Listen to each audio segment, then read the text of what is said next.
You're watching Suck Professor. Hello, everybody. It's me, Hank. I'm joined by James, the Sir James of the burrito fields. Welcome, keeper of the foil packages.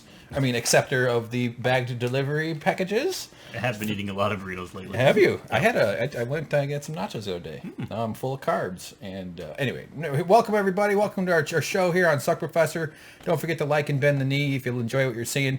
We're going to do a shot-by-shot recap, review, analysis, breakdown, hardcore insights, softcore porn, everything you come to YouTube for, you're going to get right here at the home of copyright infringement.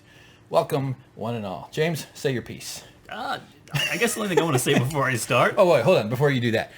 For new people, this is like a podcast with pictures sort of thing. We might get a little rambly. We do get a little off base. We're having fun with the show. There's been a very mixed feeling type of season here, the final season.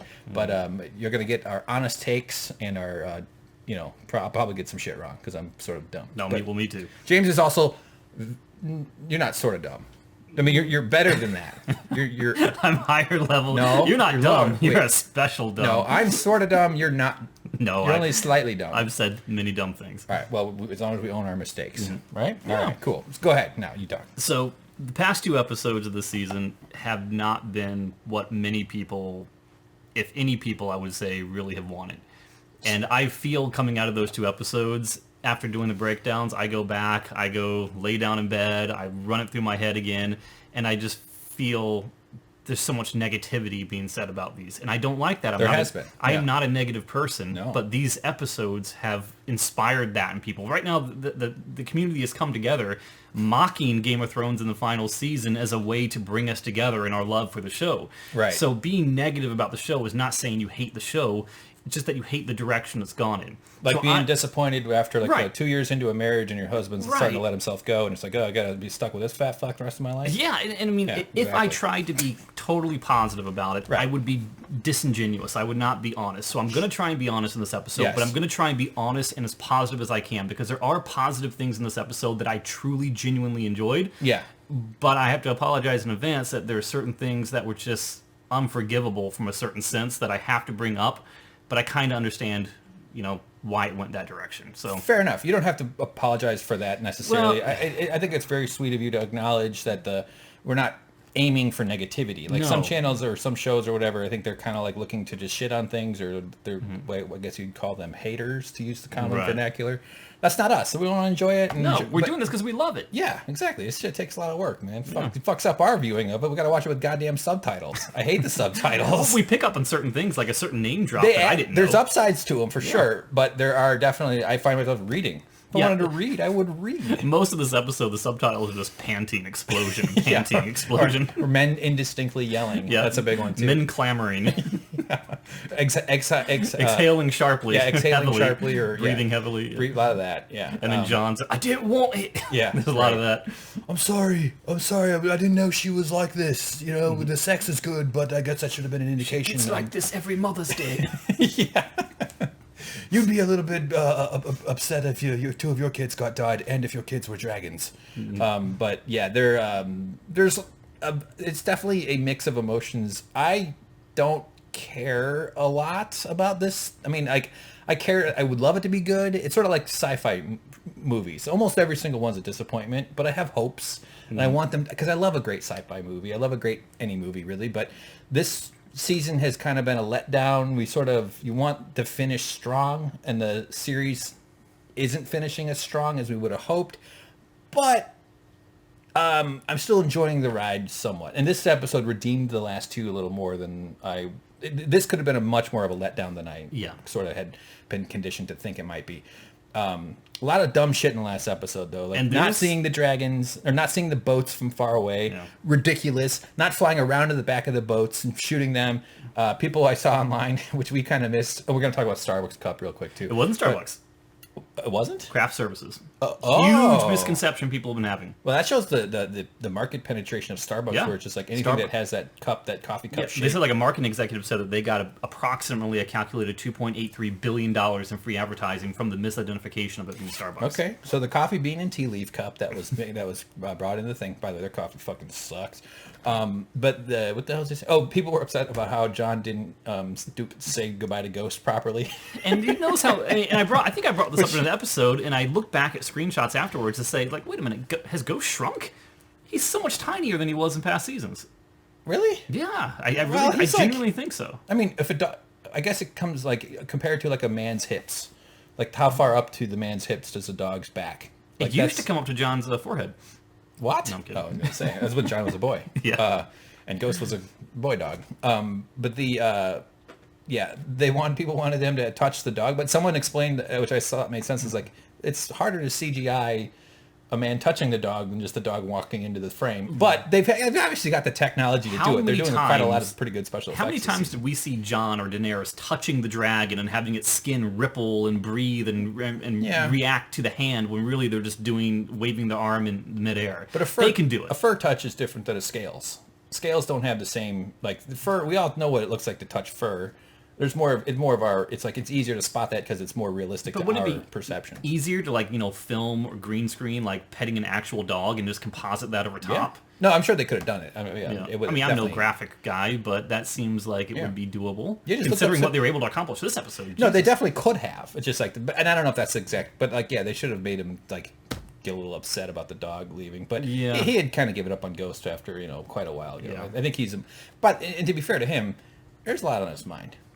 You know what? Yeah. I've taken my mom's cats to the vet to kill them and stuff when they're dying. That's a horrible way to put it. To put them down. With her insistence because she was too emotionally took them to the vet to slaughter them. It's not like I was trying to trick her. Like it would be a fun prank as if we killed mom's cats. No, but I'm the good son. I mean, my other brothers are also good sons. I'm better. Don't tell them. But the cats are dying and you're like, oh yeah, because there's that last trip to the vet. Either you wrap the cat up in a garbage bag after it dies at home, or you take it to the vet, pay $80 and they burn it. They go, Dracarys. Yes. Burn them all. No, I'm saying, why did I bring that up? Something about not petting Ghost when he goes away. Yeah. It's hard. It's emotional. It's difficult. Yeah. And then, I don't know, some of the other... So the craft services cup was... we missed it. I feel bad. Well, I don't think we got a screenshot of it. So I think we might have. I didn't have a chance to read all the comments. I've been really flaky. To be fair, it's not something where yes, we're doing a shot by shot, but that's not the kind of thing you really expect. No, and we that's the point of shot by shot. So it's to catch little details, but because it's totally unexpected. Get every frame.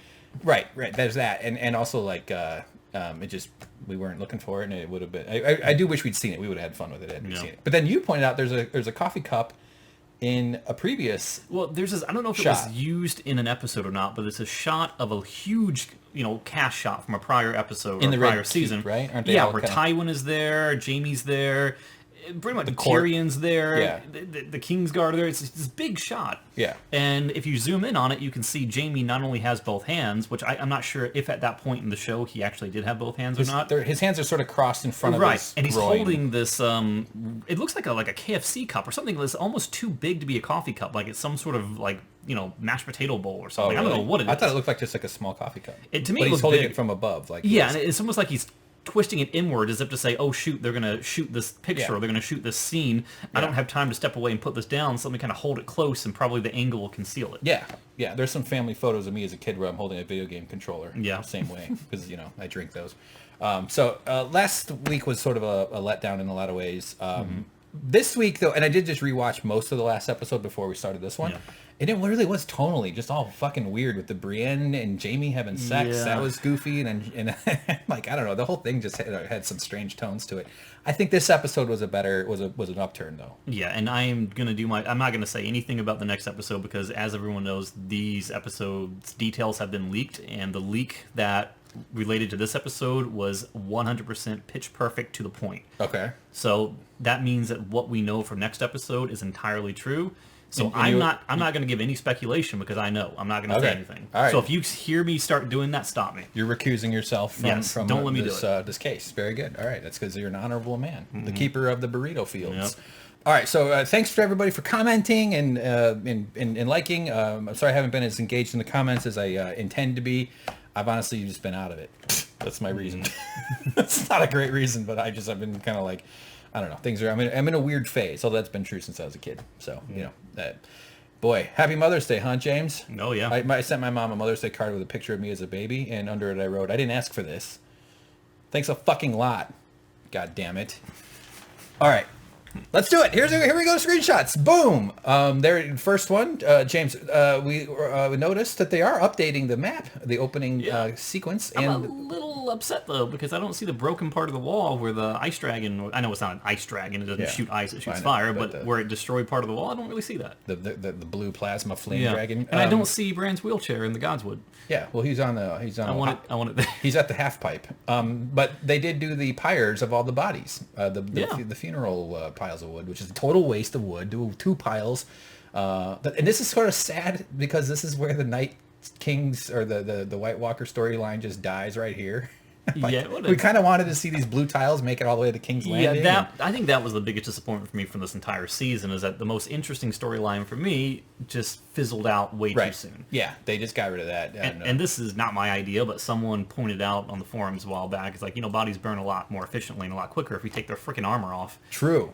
And they didn't do that. Yeah, they didn't do that. But yeah, then you get all that charred armor to... Yeah, and you can reuse armor. It's like, people take a shot to the head doesn't mean the armor is... Yeah, you put it above your fireplace. Yeah. You put it next to like a Coors Light picture or something. Maybe Spuds McKenzie. You have a great time. All right, so first screenshot we open up on a little note. Someone is writing with a very dry ink. Wet ink. Don't fold that till it dries. You know what I'm saying? Yeah, so it's pretty obvious who this was to me, at least, because we know the Master of Whispers is Varys. He's the one who spreads the propaganda. Whenever he knows a secret, he has to use knowledge as power. Exactly. Which kind of goes back to a really, really great scene between Littlefinger and Cersei back when the writing was still good. Yeah. And I saw this on Reddit and it reminded me of it, so I'm not taking credit for it, but it was great where Littlefinger looked at Cersei and said, knowledge is power. And then Cersei looks at the Kingsguard and says, seize him, cut his throat. And they grab him and put a knife up to his throat. And she goes, nope, on second thought, let him go. Step back 3 paces. And then she looks at him and goes, power is power. Good one, Cersei. Yeah, I agree. Knowledge is power, but so are knives, I guess. Yes. Look, he's saying something about their son loves stuff. And who doesn't love stuff? Maiden by Eddard Maiden, right? Maiden? Maybe that's what you say. You make a baby. You maiden. We made it. True heir. So we know he's writing about the Iron Throne. Obviously, it's Cersei. Well, mainly about not Robb Stark. Jon Snow's true identity. Yeah, Mr. Targaryen. Yeah, so. You see Rhaegar at the top, so you know that's the father. Yeah. Oh yeah, Rhaegar. There you go. Wait, I thought that was Jon's name. Isn't he Rhaegar? Oh, he's Aegon Targaryen. Oh, Aegon. Boy, do I have egg on my face. I saw that one coming. That's the fuck. I can't believe fuck. Yeah, okay. All right. So the little girl is like one of his birds, I guess you'd call them. Yep. Little birds. Yep. We know that he uses the children spies because when he left King's Landing, he kind of Qyburn took over the little children spy network. Yep. Turned them into murderous little evil kids. Oh yeah, they did stab people. Yeah, they were like but he gave them candy, so it all works out. That's why I don't go to parades. And the little girl had some concerns about something, or she's just not liking her job or whatever because she's a tiny little girl. Well, she's reporting in that she's not eating, referring to Daenerys. Oh, she's not speaking. She's locked up in a room. She's not taking messages, and she seems as though that the guards are watching her. Oh yeah. And he says, well, that's their job. And remember what I always say: the greater the risk, the greater the reward. Yeah. So they are kind of subverting expectations. With great power comes great responsibility. Yes. I'm sorry, that's Uncle Ben. So she's essentially cueing him in, as he probably already knows, that they're onto him. Yeah. Yep. Men shouting indistinctly. It's like the inside of my brain. More men shouting indistinctly. It's just fun to cut. So now Tyrion's checking out a little arrival. A king a former king has arrived and he's being greeted by Varys. Jon Snow. Now, why does Varys greet him? Because he wants to get vitamin D, so he goes out to the beach. It seems as though he's trying to feel Jon out, and not in the way that sounds. He's basically saying, he's trying to say, is Jon willing to ascend to the role that I believe he belongs to? Can I turn him to my favor and make him turn on Daenerys? Right. And he finds out Jon is a loyalist. He is not... It didn't go as Varys expected. Yes, Jon's first impulse is like, how is she? What's she doing? Is she cool? Is she mad? What's the matter? Did she drink all my fresca? It took me a while to think of something. The gods toss a coin in the world. Oh, yeah, this is him saying about the Targaryens. Like, whenever that's a saying, like, because half of them are insane batshit monsters, and the other half become insane batshit monsters. It seems like. Can you imagine being the PA on the set when they have to redo the take to go and just like wipe all the footprints out of the sand? Yeah. And just walk backwards and activate the leaf blowers. By the way, they get two two footprints on the beach, just like Jesus. Mm-hmm. Wait, did Jesus leave extra footprints or none? Jesus was a centaur. He had 4. Oh yeah, the centaur Jesus. No wonder he was able to get out of that cave. Yeah, and the only reason there's 4 and not 6 is because you were riding him. Yeah. And the reason there were none is because he had a hoverboard for centaurs, yes. which are called surfboards.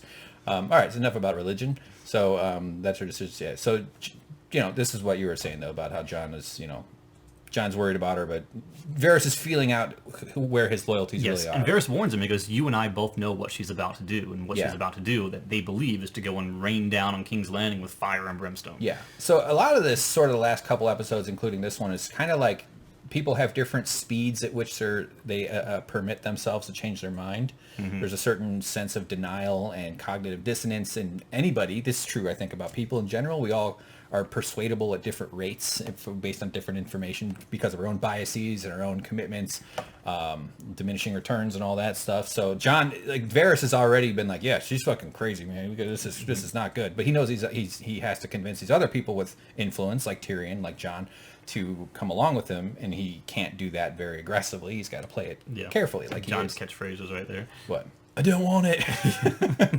Yeah.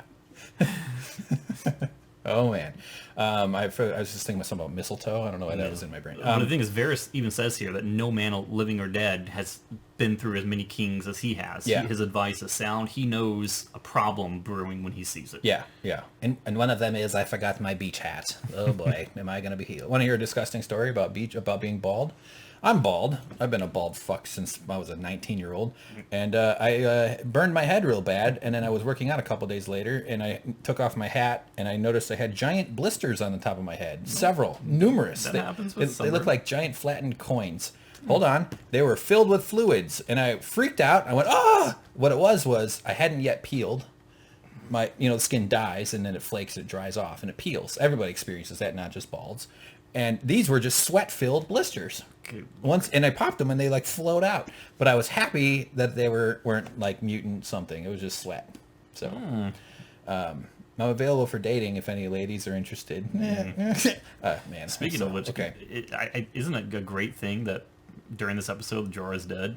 Because if he was around, you think he'd go straight back to Tinder after he saw this. He's I dodged a bullet. Yeah. Oh, I've got to find another queen. Yeah, not to get too far ahead of ourselves, but now that I've got a huge sword.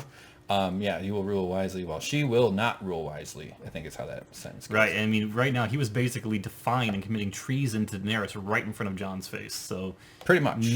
It was a gamble, and he lost the gamble. Yeah, that's fair. Yeah, and so anyway, now we go up to the chambers, formerly Stannis' chambers, or the kind of like the what do they call that? The meeting room, the war room, or planning table and stuff, lunchroom. So cool. This is some foreshadowing here of Baelor the Great. Yeah, the cool carving on the wall. Very angry. Yeah. Do dragons have any other facial expressions like surprise? It'd be really weird if Drogon looked at the camera and smiled. I know. You kids want to see a magic trick? The Tyrion's going, oh man, she's not looking real good. There's something you need to know. And you can see, for the first time you've ever seen her like this in a long time, I would guess, she's kind of disheveled. Her hair is messed up. It's not braided perfectly, so you can tell she's been in seclusion. You see her face. Her eyes are puffy. Yep, she doesn't look like she's in a good mood. She's feeling the stress, it seems like. Yeah, her caterpillars, her eyebrows are even starting to grow out and turn into butterflies. Yeah, but she's like, they're very visually showing her dishevelment, which I get. Her kid died. Her dragon baby got killed, and she's also freaking out about this whole power situation. Yeah, one thing that kind of bothered me is that we get scenes like this in prior seasons where it's the political intrigue, it's the leaking of information, and they kind of play it very carefully, and they do it really artfully. So it's like, well, this person knows something, so this person found out, but they're not going to show their whole hand, so they're going to try and get information in a subtle way. But here it's like, well, Varys knows my secret when I told Jon not to tell, therefore I know Jon told someone, so Jon told Sansa, and Sansa obviously told you, and then you told Varys. Yeah. So it's very literal, very straight to the point that she's like laying her cards out on the table, so it's like, okay. But why were you saying they should have been more more fancy about? Or? I was expecting I was expecting from Game of Thrones scenes like this to be like fancy cursive calligraphy, but instead here it's like printed block letters. It's the typewriter. Yeah, I got you. Like wait, like I didn't know the rats could talk, and then everybody understands exactly what he means. Yeah, something like that. Fair enough, but sometimes on the nose is okay. Like she's right. Like she's basically saying, well, I told him, and she's also he didn't really quite. She knew he didn't understand that the betrayal was Jon right away. That's why she's elucidating that to make it clear that Jon didn't. It's a betrayal to her because she laid out the ultimatum, and Jon, being a king himself, isn't necessarily, accustomed to just being like, because he didn't agree to it. Exactly. I was about to say the same thing. It's not a betrayal because he did not agree to it. Right. But she doesn't need him to agree to it. If she says it, it's hers. That's because that's how that's how she rules. That's the ego. Yeah, that's the king, kind of like, I'm the king. I said it. It's the fucking truth. Which is why we should murder every fucking king on the planet. Pieces of shit, monarch, dictator, motherfuckers. Starting with Burger King, okay? And then the king of rock and roll, all right? Master of Whisperers. Now, was he the Whisperers or Whisperers? I thought it was Whispers. Whisperers are people who whisper. Well, he's the master of them as well. They whisper. He runs the Whisperer Guild? Yes. Get out of here. And the Lollipop Guild. The Lollipop Kids? Of which Tyrion is an ex-member. Oh my god. All right. Yellow Brick Road. So she's basically saying, like, everybody told, now it's out. There's nothing I can do about it now. And I trusted you, and I trusted Jon, and she's feeling betrayed by her entire executive team. You can almost hear the fear in Tyrion's voice here, because he respects her, but he also fears her more than I believe he respects her. So instead of standing his ground and saying, I did what I did because I felt it was in the best interest of the realm and of your rule, he relents and says it was a mistake. Yeah. Which sometimes you should just be like, yeah, but I'm not even going to try to make an excuse. I just fucked up. This is not the clever Tyrion that we've known and loved in the earlier seasons. Right. Like his interaction with Cersei at the wall, that was... Well, he knows he has to... I mean, she won't... that's why I think... I get what you're saying about the flourishness, the lack of flourishness of the language. But... he's being very direct because she's not in any mood for anything other than directness right now. Right. Like, it'd be wrong for him to try to be clever about it all. But what I'm saying is I fear that he's not giving her the best advice because he's relenting to her out of fear, as opposed to giving her the advice that she really needs. Right. That's true. I did like this line here. She trusted, he said, she trusted me, and he just trusted you to spread secrets. You were being used by her, is what she's saying. And the camera gets really close and intent on her face, and then it cuts to him really close as well, as if to say this is an intense moment. I didn't like that directing choice. I didn't either. I was watching it, and they used it later in the episode too, and I was just like, what are they going for? I mean, like, when you do this with a camera, you really want to create this. It's intentional, obviously. All camera placements are, or they're just, they got to get through their pages for the day. But like this super close thing is designed to unnerve the viewer a little bit, and to feel like you're encroaching on their space, and that you're really in their personal space, and that there's something very intense going on. They don't want you to see anything else in the shot except the character's face. There's a lot of negative space to the right. Yeah, that's what I'm saying. Like they're over so far. Like both of them. It's like I think they thought they were being a little too fancy by half. It reminded me a lot. And they couldn't fucking put a short tripod for this poor guy that was standing filming up. This is like every photo of me as a kid. Now, did you ever see, like, intentional or not intentional, if you watch like a YouTube video of something that's actually copyright protected, they'll do this thing to subvert the possibility of the copyright detection finding it, and they'll zoom in on certain... they'll crop it down by zooming in super far so it looks like crap. And this is what it looked like to me. I was like, well, that kind of reminds me of something like that. Yeah. I mean, and this could be used effectively. Like the close-up tight shot, but I don't think that there was in this case. Or I don't know. It's just something... It was brief, at least. It's true. All right. So, there we go. She's not looking great. She's having, some rough times, which I also understand, man. I look like this on a good day, So here's Varys writing on his latest AOL Instant Messenger, and he writes a note. I think they showed it. Well, briefly. I think what's happening here is he takes off his ring. Right. I think there's knocking on the door at this point, perhaps, and maybe I'm a little bit ahead of myself, but he does burn the note at some point. He burns the. I thought he sent the note. Oh, no, he starts burning it when he hears the knocking on the door because. Oh, okay. It's direct evidence against him. Okay, I just assumed it was like his last, they're killing me. Delete my porn. John's the real guy. So anyway, he's being marched. Grey Worm's at the door, right? Like they take him. He doesn't put up a fight. It would be funny if he went to like full on Yoda mode and just started bouncing around the room. But nope. Varys is not a fighter. He is a walk with you and let you kill him guy. So, now, if you go back to the other shot right there, if you look, I know you can't brighten it up right now, but if you look at the background, you really don't see anything back there. There's no shadows, no shapes, nothing of the sort. What, this background? That background. This is like the city, or like the there's really towers. nothing there, nothing around them. Right. So where is Daenerys? Right here. Okay. Yeah. It didn't seem like she was in the shot the first time. Well, I'm saying this because something happens, and I'm wondering if you can get a hint of it beforehand, but I don't see it here at all. And it's dark on our screen, guys, Yeah. so I'll brighten it up in Premiere after I edit it, or when I'm editing it. So yeah, anyway, they walk up to this area here. Daenerys seems to know what's up. It's not a good day for him. Tyrion offers him the final bit of respect. This is sort of just from two political kind of they've been friends for a long time. String pullers. Yeah, they've been friends a long time.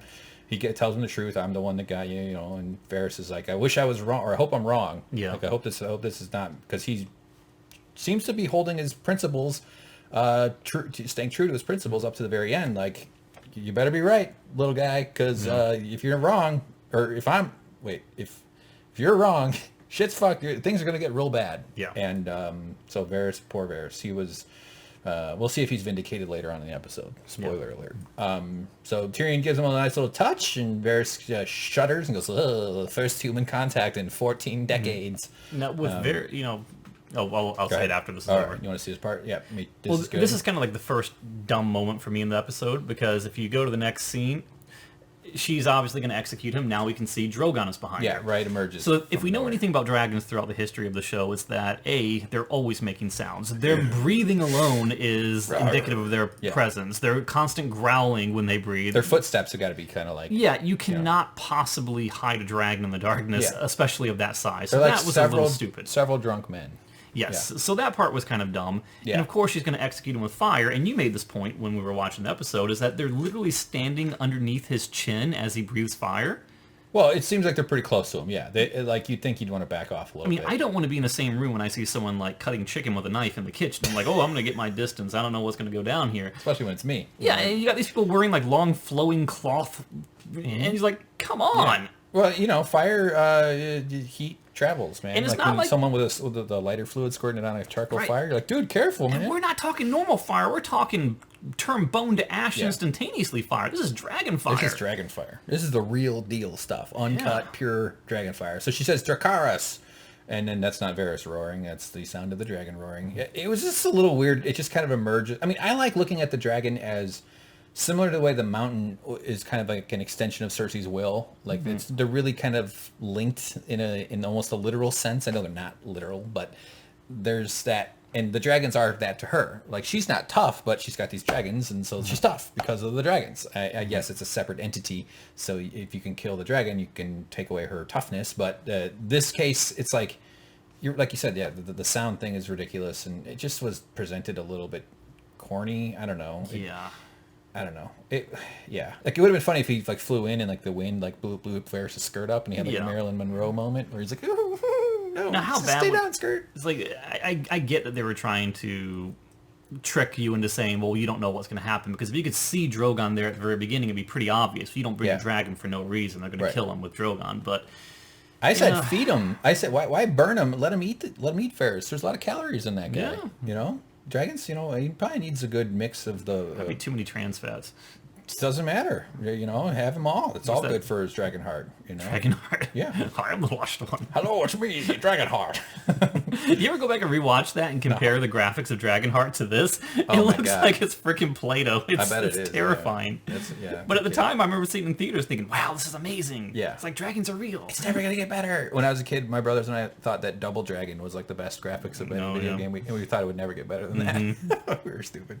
So, Dracarys, there he goes. He turns him into orange. And Tyrion's like, oh, boy. Yes, I'm not even going to step back. I mean, it's like, so stupid moment 1 and 2. Yeah. So far. I mean, maybe he pulled back on the intensity a little bit. I don't believe a dragon can do... I mean, obviously dragons aren't real, but it's like... But it's like coffee. Does he just like put like one hand on one nostril and just like shoot a little out of a nose? I would assume there's sort of a like take down several ships, fire, and kill one guy. But she gave the Dracarys command. If there was like different commands, she could give Dracarys light. Yes, microwave power. Like turn it down to just warm up the chicken. Yeah, we're not trying to cook it. You know, I would imagine there's some variability because it's a muscle. What the fuck? Muscle. Why can't it? Muscle thing. And so you're like, ugh, it's like the diaphragm, you know, you push harder if you want to breathe out heavier, you know, like I do on dates and stuff. So you know what I would have done? What? Now that I think about it, Rhaegal died, went into the ocean. Why wouldn't they have like gone down and like pulled up parts of the corpse? I agree. Make some armor out of that scale. Yeah, that'd be good. Bone armor. Good dragon. Well, not bone armor, but the scale armor. Oh, the scales. I see what you're saying. Because it's immune to fire. Yeah, you're totally right. Yeah, down there becoming a reef. So we are cut to a fire, speaking of which, and Daenerys is holding an object. Grey Worm comes walking in, she's talking about Missandei, and she's got the only possession she had when she crossed the Narrow Sea was this former, this slave collar, yeah, which they use as a sign of resistance and owning their own freedom and stuff like that. Which is good. Did you see the famous meme that went around when Missandei died? No. There's that scene where a Grey Worm, like, in anguish, he's looking down at the ground because he can't bear to look at it. Sure. So it has that image, and below it shows like a sundae, that Sundae ice cream that's spilled on the ground, and then has a caption, "Me Sunday." And apparently other people call her Miss Sunday, which I think is pretty cool as well. It works. Yeah. Okay, I was gonna quote Star Trek. All right, so no, it's much more cute. Voyager, by the way, best one of all of them. So he gives it to her, Grey Worm, and he throws it in the fire. He's like, I want to remember this lady. No, why is this? Because it's symbolically freeing her of this. The final object of bondage and slavery. It's either that or the impression I get is that he says maybe it's an action that says that my love for her is gone. All that remains is vengeance. Oh yeah, it could be that too. What's he supposed to do with it? Put it on? Yeah, I mean, or it could be like this was a symbol of her captivity. This is not how I want to remember her. Right. It could be either way, but he is a man filled with vengeance. I think he should be. Put it on a coffee table, fill it with potpourri, turn it into a container. You know, it'd be nice. So then this is interesting. Jon Snow enters the room, and Grey Worm bristles because he's like a guard, and she goes, "It's all right, Torgo Nudho." What the fuck was this? Yeah, this is the first time I've ever seen her refer to him by anything other than Grey Worm. Yeah. I mean, is this his real name? Yeah. It looks to be a proper name. It's capitalized T, capitalized N. That's exactly. And she's the HR department, so she probably has a social security number too. Yeah. She knows his name. This is interesting. Yeah, this is a pretty cool moment. We missed it the first time. It was like, holy crap, did that just happen? So we had to rewind it and get the screenshot again because this is that's right. This is cool. Yeah, this was pretty neat to see a name, and they did that the like built burned in captions when it's Valyrian and stuff. So, are people going to learn Valyrian like people speak Klingon?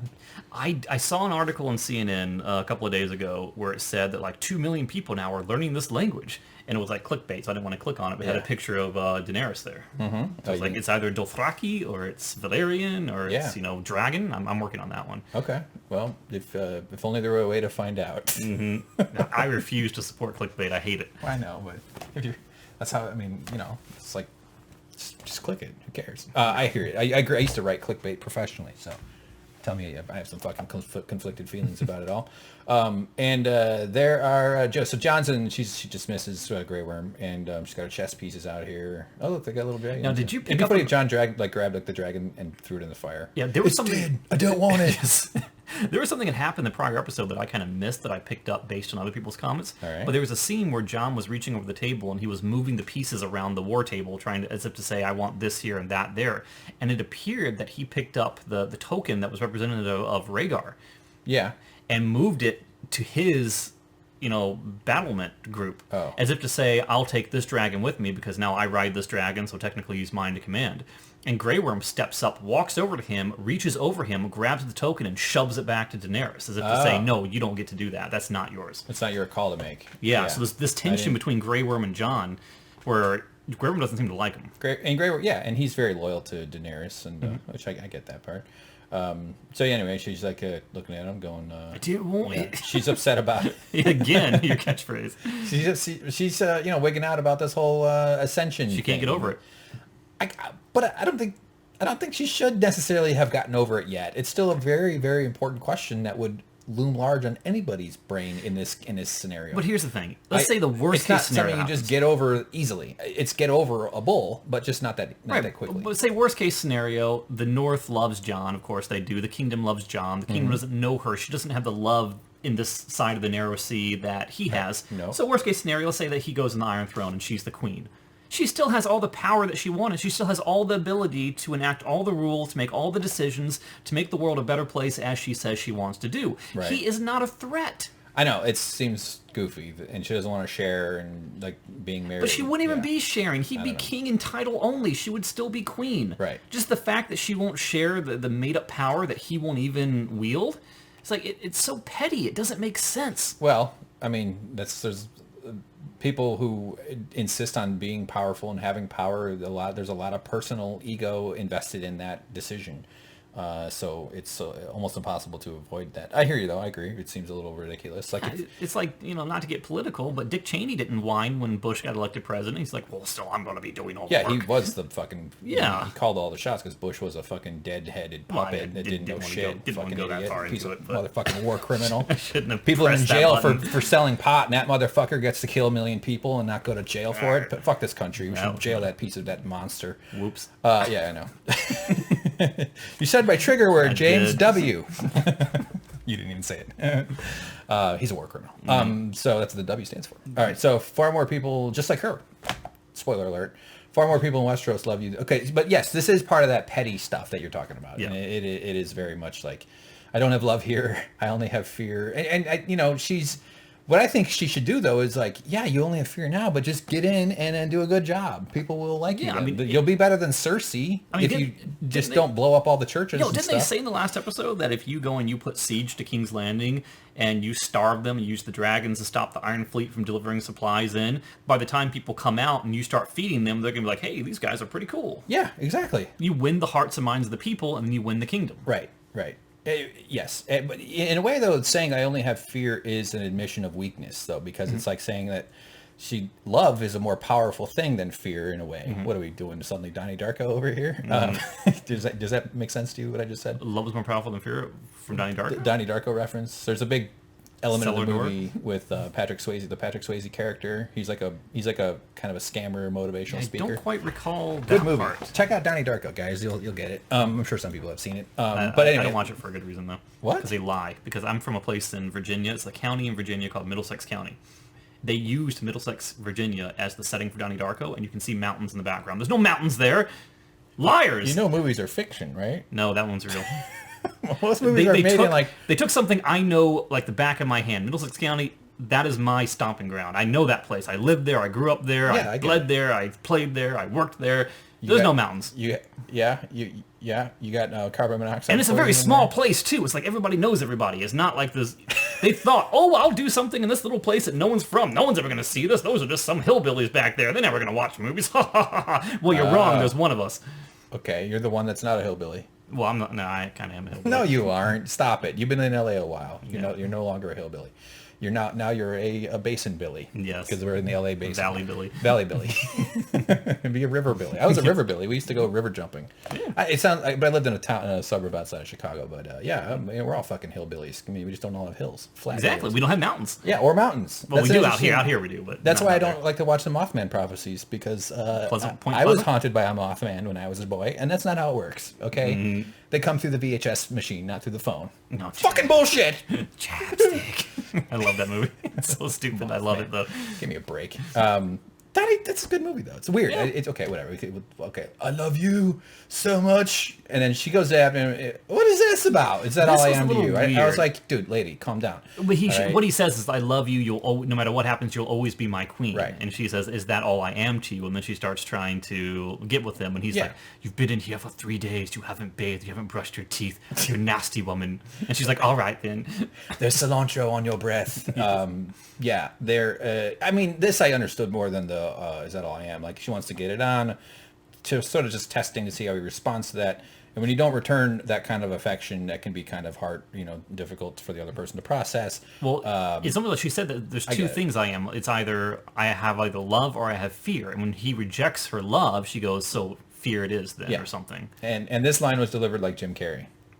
All ready then? Yeah. Oh, fuck, I just hurt my neck. Oh, shit. I did. I'm not kidding. Oh. Did you? Wow. Okay, I think it's... Oh, hold on. Sorry. I moved it around barely, too.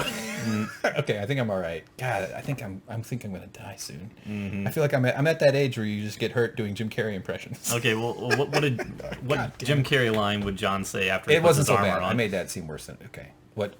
After he puts his armor on in the morning, what would be a good Jim Carrey line to reference the fit of his armor? I got worms. No. We got worms. Like a glove. Like a glove? Yeah. Remember he parks his car perfectly and he perfectly, but he scrapes on the car. Is that like a glove? Is that Ace Ventura? Yes, that is Ace Ventura. See, I know my cinema history. All right, so now it's who is this? Tyrion is pleading for the sanity of his queen here, saying, "Do not go to King's Landing. Do not burn them all down. You know, these are the people that you intend to rule. These are not the people that are your enemies." Mm-hmm. And she says, "My mercy will be best exhibited in the future generations to come. Yeah. These people are forfeit from my campaign." And they're going to use my mercy as weakness. Yes. They see it as weakness, but it's our strength. Exactly. Yeah. So this is where she's essentially saying flat out, it is my intention to burn the city. And if that means burning innocent people, so be it. Right. Essentially, this is like the future generations will be the ones that we're being merciful towards, not the ones right now. Yes. Which is pretty fucking crazy to say. And to be fair, the people of King's Landing have been kind of a-holes for a long time. The people? Remember when Ned Stark was getting his head chopped off? They were all in the crowd going, "Yeah, cut it off!" Get rid of it, head. Cut it off. Yeah, that's true. I mean, the mob, though. I mean, that's just sort of the generic mob that kind of... That's why people get riled up at sports games. Like there's that tribal instinct in people that gets provoked, and especially when you wrap it up in patriotism and stuff. That's when it really starts to become something that a political leader can take advantage of. Mm-hmm. So anyway, they decide they're going for it. I mean, the armies are on the way. But I think didn't Tyrion at this point say, "Give them a chance. All I ask is that you give them a chance. If the bell should ring, that means they've surrendered." I think that's coming up. Yeah. Yes. Yeah. Yeah. So you will see throughout this episode 10 billion references to the bells. Ring the bells. The bells mean surrender. Yeah. If the bells are ringing, stop the attack. Yeah. He just pleads with her to take that action. Her people will abandon her if they know the war is lost, and the bells will indicate that, and then that's when they'll raise the gates. But I forgot this earlier, but she made a point saying that, well, if the people of King's Landing want to be liberated, then they will liberate themselves. When I took Meereen, it wasn't I that liberated the city, it was the slaves that rose up and took down the masters. And Tyrion's like, well, these people are not heroes. They should not be expected to be the heroes in this manner. But if you give them the chance to be heroes and the chance to live, and you don't burn them to death, maybe that will happen. Yeah. And a couple good shots of Tyrion there, like those. And your brother was stopped trying to get past. Oh yeah. Yeah. So Jaime went down the King's Road. This is a part that kind of bothered me in this episode, and I'll say that this is probably dumb moment number 3. All right. Maybe, possibly. I'm kind of on the fence about this one, because Jaime tells Brienne that he is going to go and be with Cersei. Yeah. I thought at the time that it meant that he was going to go kill Cersei because he understands what a monster she's become. They left it sort of vague. I thought it was you could interpret it as he's going to go after Cersei or go to protect Cersei. But here's the thing that I did not quite understand. Is that he's riding down the King's Road towards King's Landing. Mm-hmm. Everybody knows that he was in Winterfell. He was fighting the armies of the dead. He was with them. He had changed sides. They had very publicly stated that he had changed sides. He made Brienne a knight and then banged her. Right. Yeah. So they find him riding south down the King's Road, which is where the rest of the Unsullied and the rest of the armies were going. They're all going to King's Landing. Right. So what would motivate them to find him riding south and for them to know that he is going for Cersei? He could just as easily say, "No, I'm going to join the North." Yeah, like he should have had affiliation with the North now, but... I mean, how did that go down? They ride up and goes, "Oh no, you have caught me! I'm going back with Cersei! How could you have predicted this? Darn my stupidity!" You there, with the golden hand and the brown hair, that should be gold. Yeah, it makes no sense. Yeah. Why would they capture him? Did they expect him just to stay in Winterfell and do nothing? He was carrying a Cersei flag. Yeah, he wasn't a prisoner. Yeah. No, he had a Cersei t-shirt on, and his shirt was unbuttoned slightly because he's handsome. That part was just stupid to me. Fair enough. All right. I get that. This is another example with the D&D writers. Dungeons and Dragons writers. Well, they call them D&D. The writers, David and Dan, or whatever the heck their names are. Oh, the writers to the T. I thought you meant like dragon writers. No. Okay, gotcha. But it's like they know what they need to have happen for their plot to move forward. They need something to happen with Jaime that drives further plots into the next episode. Yeah. They just, for the life of them, cannot figure out how to make these things happen in a believable way. Right. They need Rhaegar to die, but they don't know how to do it in a way that's believable. They need the Night King to die, but they don't know how to do it in a way that's believable. Right. That's their constant And problem. they have to have a Jaime-Cersei reunion of some kind. Right. It's like they're creative enough to know what they want to have happen, but not creative enough to know how to make it believable, not to just to sell it. And this is another prime example of that. So George R. R. Martin was not really involved in the I writing don't of this believe he season. was involved in. I think I've read from what people have written that since season 5, he's kind of walked away. Okay. Interesting. Yeah. They definitely don't have his command of the language. No. And of storytelling that guy has. So all well said. I just want to say this. I think this is my favorite throne of all of them. I'm liking this one a lot. It says it's cool. Like I like when geology turns rocks on their sides. I think it's always really kind of fun. Okay. Great. I like when geology turns rocks on their side. You know what I'm saying? Like when there's yeah. the huge cliffs that are like angled, which are on the Dragonstone Islands, and it just has a cool look to it. You know, it's sort of, I'm digging it. Almost like a perfect 45-degree angle. Okay, maybe this line helps. Your brother was stopped trying to get past our lines. So maybe he was So at the lines. They would have left him to the lines. he was trying to sneak into King's Landing, maybe? Or Maybe that was it. He went ahead or something, and they're like, "Hey, you there with the golden hand?" It would have helped if they had shown that a little bit, Yeah. Would that have killed him? To make it make more sense? It's also very possible that like some guy made a wrong call. I imagine there's just all kinds of ways where orders aren't completely disseminated to every single person. I don't know. It's just like I just imagine there's a lot of confusion, and that individual people had to make a lot of like. It's not like they can radio in or check their telnet. Yeah, that's a heck of a reference. Well, they're old timey, It's like I'm doing medieval technologies. So Tyrion's like, "Oh man, I think I might be making." This is his denial face. Like he's sort of still in his denial, but he's in the process of unburdening himself of his own denial about who she really is. And she starts to show it more and more. Yeah, that's right. This line was pretty cheesy too. If you fail me one more time, this will be the last time you fail me. Yeah, so this kind of reinforces that her control over him is no longer purely loyalty. It's more fear than it is loyalty at this time. Yes, that's what she's got. It's a tool she's used much more than love. But she wants to be loved, kind of like you and me, James. Yeah, but it's almost like Missandei and was kind of tempering her to a great degree. That's a good And now point. she is unhinged because her closest advisor was brutally murdered in front of her, and now it's almost as though she sees only revenge. Well said. I like that analysis. These people are fleeing a baby crying. Yeah. As everybody does. Anytime I hear one, that's what I want to do. Run! Close the gates! Launch the baby!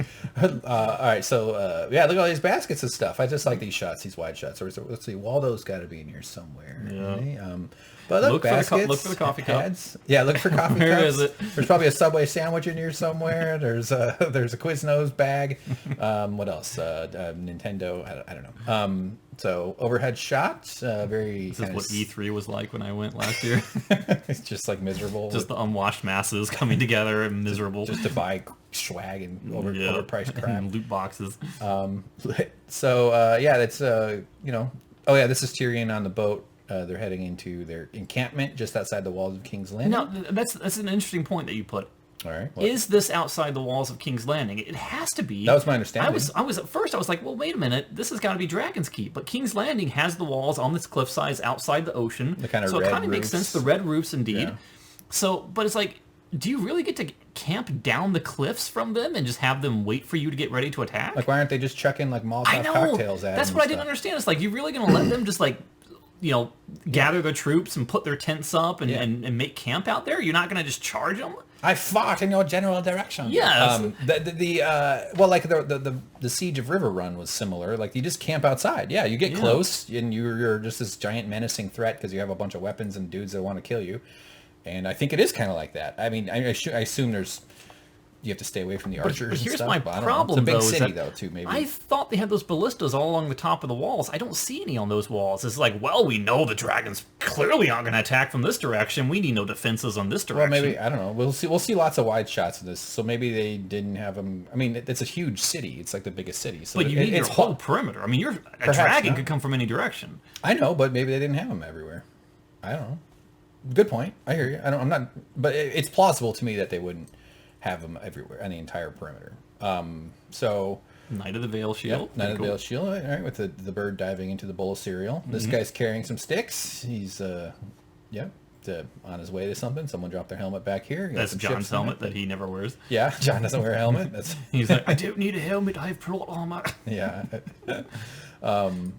Yeah, okay, cool. Davos greets him. Good times. This is Tyrion asking Davos for a favor. He wants him... This whole greatest smuggler alive stuff, that's kind of funny. So he wants him to bring a ding or be waiting or... Well, he doesn't explicitly say what he wants at this point, but we find out later on that this is a ploy to help him help his brother escape. Yeah, one of the pieces of his puzzle is he's trying to work with Jaime to avoid this whole war. Yes. Right. Okay. And he knows that he has to go behind the back of his queen, and he knows it's a very dangerous gamble to take, but his goal is to basically protect as much innocent life as possible. He knows that Daenerys is going to go for the whole burn them all Mad King approach. Right. And he wants to say, if I can stop that, let me do that. Because the only way is for Daenerys to last as the ruler is if she doesn't do that, basically. Yes, And if he can that. somehow make the bells ring as early as possible. Right. Plus, he's committing, well, we'll see real shortly, but he's committing kind of a major infraction. But, speaking of smuggling, his answer was, yes, in fact, I smuggled 3 belts. Why am I wearing 3 belts? It's a little excessive, don't you think? I mean, 2 would be kind of weird, but 3, honestly, and I just look like a fucking weirdo. Yep. Great Davos, Hank, real good. So, Soldier 2, this is one of those, this is what you get with the subtitles. You get these goofy little captions where you get the background character talking. You there? Where are you going? Where do you think you're going? And like, I'm going to kill Queen Cersei. I'm Arya Stark, and this guy's they just like ignored him pretty much, right? Yeah. They essentially treat this as though Cersei's like the Night King again. She's like, oh, well, we're gonna send her in by herself. She's gonna sneak in, kill Cersei. War's over. No one has to die, just like she did with the Night King. Yeah, yeah. I did notice this guy has a hinge on his little cheek flaps. This is nice. It's like for air conditioning. Like you flap it open. Maybe when it gets windy, you put it down. Pretty good. Yeah, and if you're skydiving, use it to like slow your descent. Exactly. Yeah, that's right. Just like airplane wings. So they're like, okay, yeah, talk to your captain or whatever, their fancy boy. They just ride right past. They just go past him. The guy's like, well, whatever. Just like they must have been the same guards that allow Bronn just to walk in the room with his crossbow. Oh yeah, we didn't see Bronn this episode. Spoiler. We will. Yeah, I imagine we will. This kind of gag. This was out of place. It was. I laughed during it, but it was out of place. Yeah, so it's him trying to speak Valyrian and saying the wrong thing, and then they use the subtitle to deliver the joke, which is very, like, comedy orientation class comedy. Like, it's not even comedy 101. It's not like, come clever. on, what are you doing? I probably would have a hard time resisting the urge to do this if in a show I were making about different languages and misunderstanding, but I don't know, there's just something kind of like... Bunka, bunka, bunka, bunka. Like, I expect Mr. Bean to like trip over a basket of grapes or something like that. I don't know. I just found that kind of annoying. And then finally, one of the Unsullied says something for the first time, and which surprisingly wasn't, "I missed my pee-pee." Yeah, but you can't see his mouth move, so maybe he doesn't get residuals. Could just be voiceover. Oh my God! So James, you work in residuals or related to. You're not just the residual. You don't write the checks for 1 penny, but. Is that a thing? If you're an actor and let's just play this out. Say this actor stood there, but then they switched his voice out for someone else. Is that something they could then deny him the speaking role? That's one nuance of it. I mean, I work in the audit side of things, so I don't know explicitly every residual rule there is, but I do know that residuals are afforded from a SAG perspective only to and SAG is the union that's Screen Actors and I'm Guild. Guessing this is like British Equity or something doing this one, but in the rules that I know, essentially there's like a time and salary unit type thing where people get certain units for the certain amount of time that they're on screen. They get it caps at 15. They split the pot by that. Okay. It's the tricky thing though is that you don't know, you have to be credited.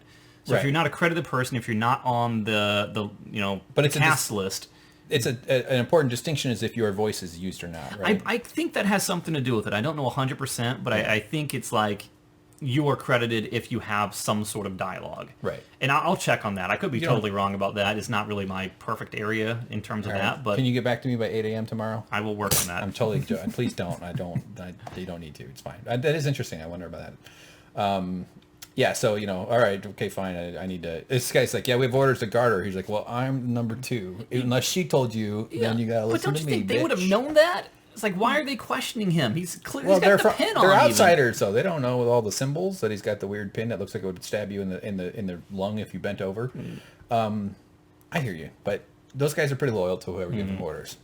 That's kind of their whole thing. So Jaime, in a familiar pose, is chained up, and it's Lannister boy, what's his name? Tyrion is like, how'd they tell who you were? He holds up his hand and he's like, yeah, oh boy. I was thinking, why not have a flesh hand for exactly these kinds of situations? He should have been carrying a dead person's And hand. like they said, Cersei has always called me the stupidest Lannister. Yeah, which I agree with, because they're all kind of smart. I don't know. Yeah. So he's pleading with Jaime, saying, essentially, I need you to help me save the people of King's Landing. Yeah. And he says, I really haven't really cared much for the people at all much. So Right, but she's got a baby now, and she could at least then maybe that's enough. We can incentivize her. The child is the reason. And he goes, no, but that's why she'll keep fighting. She's not going to do it for the baby. That's the one thing that she won't. That'll make her not give up. So yeah, they don't know who's going to win, but Tyrion is quite certain that. Did you just call Cersei Siri?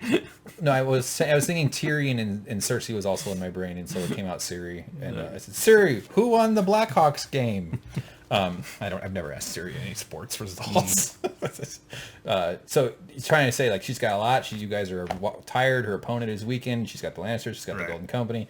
But Tyrion is saying, I know this city better than anyone. I was intricate in winning the battle of Blackwater Bay. Yeah. I know what they have. I know what we have. King's Landing will fall. You will die if you go there. Yeah, so he's saying, do this for me. When you need to go down to the place with the skulls and under Baelor's scepter or keep or whatever the heck it is, and you'll come out onto a beach, and so get her out of there is what he's saying, right? Yeah, I think this was the same route that he took after he killed Tywin. Yeah, I think so. But Jaime let him go, so now he finally gets to repay the favor and let Jaime go. Pretty but much, he knows he does so at great personal cost. Yeah, because this is treason. This is a massive thing, and I think Jaime even brings that up, right? Yeah. You guys can go start a whole new life on the other side of the sea. But Tyrion says something like, if we succeed and she rises to the throne and we're able to do so without bloodshed, perhaps she'll show mercy for the fact that I did this and it worked. Yeah. This is what he did right here. Yep, tens of thousands of individuals not protected. This was actually kind of a poignant moment where he's sort of saying, I don't think she will forgive me for this, but I'm only one... Right. Not particularly. He's kind of saying, I deserve to die. I'm not innocent. And I'm going to save all these people. Yeah. So this is sort of shows he's got noble intentions here, and he's trying, because he understands that it's unlikely that she already like looked past his other mistakes and stuff, and he knows he's on the last straw. Is that right? And from a composition standpoint of the shot, this is Tyrion looking down at him for one. Tyrion holds all the power now. He's laying down, despite the fact that his stature is short. Right. So it's kind of it's a reversal here. It's like, I'm the one who holds the cards. Now let me help you. Yes, that's very good. Well appointed. This is an interesting, though. He did kind of say, like, you made it okay for me when I was a kid. You're the only one who didn't treat me like a monster. And they have a nice little cry. Yeah, this came off as a fine. After seeing that, we kind of knew that they're never going to see each other again. Yeah, it's pretty much was a goodbye. Well understood. And they both get there, like, this is that thing. You ever had a nice deep cry like this? Yeah, and again, when's the last time you had a good sob? Like a real fucking chest clenching chugger, just like... When's the last time? That last week? I watched the Cialis commercial. Probably about maybe 15 years ago. Really? Yeah. You're due, man. You want to talk about something? Want to get into it? I was hoping in this next scene right here is like, what do you think I wanted more than anything in this scene? To talk to me about your feelings? No, I have no feelings. Come on. I'm like Brienne. I don't really want anymore. This wheelchair was made 100 years ago. Okay. All right. Fine. I'll what was I hoping for in that scene? Right here? The last picture. For a fart. I wanted the hand to fall and go tonk on the ground again. I just wanted it to happen. It does make a satisfying metallic. What holds it on? This thing right here, I think. It's hooked. He's probably got it strapped around his elbow. Okay. Or maybe it's threaded into his jacket or something. Yeah. Yeah, how do you secure it? Probably just It's got to be so heavy. It looks pretty heavy, yeah. You're right, yeah. Yeah, I don't know. A tight wrap, like the way they make spears. I don't know.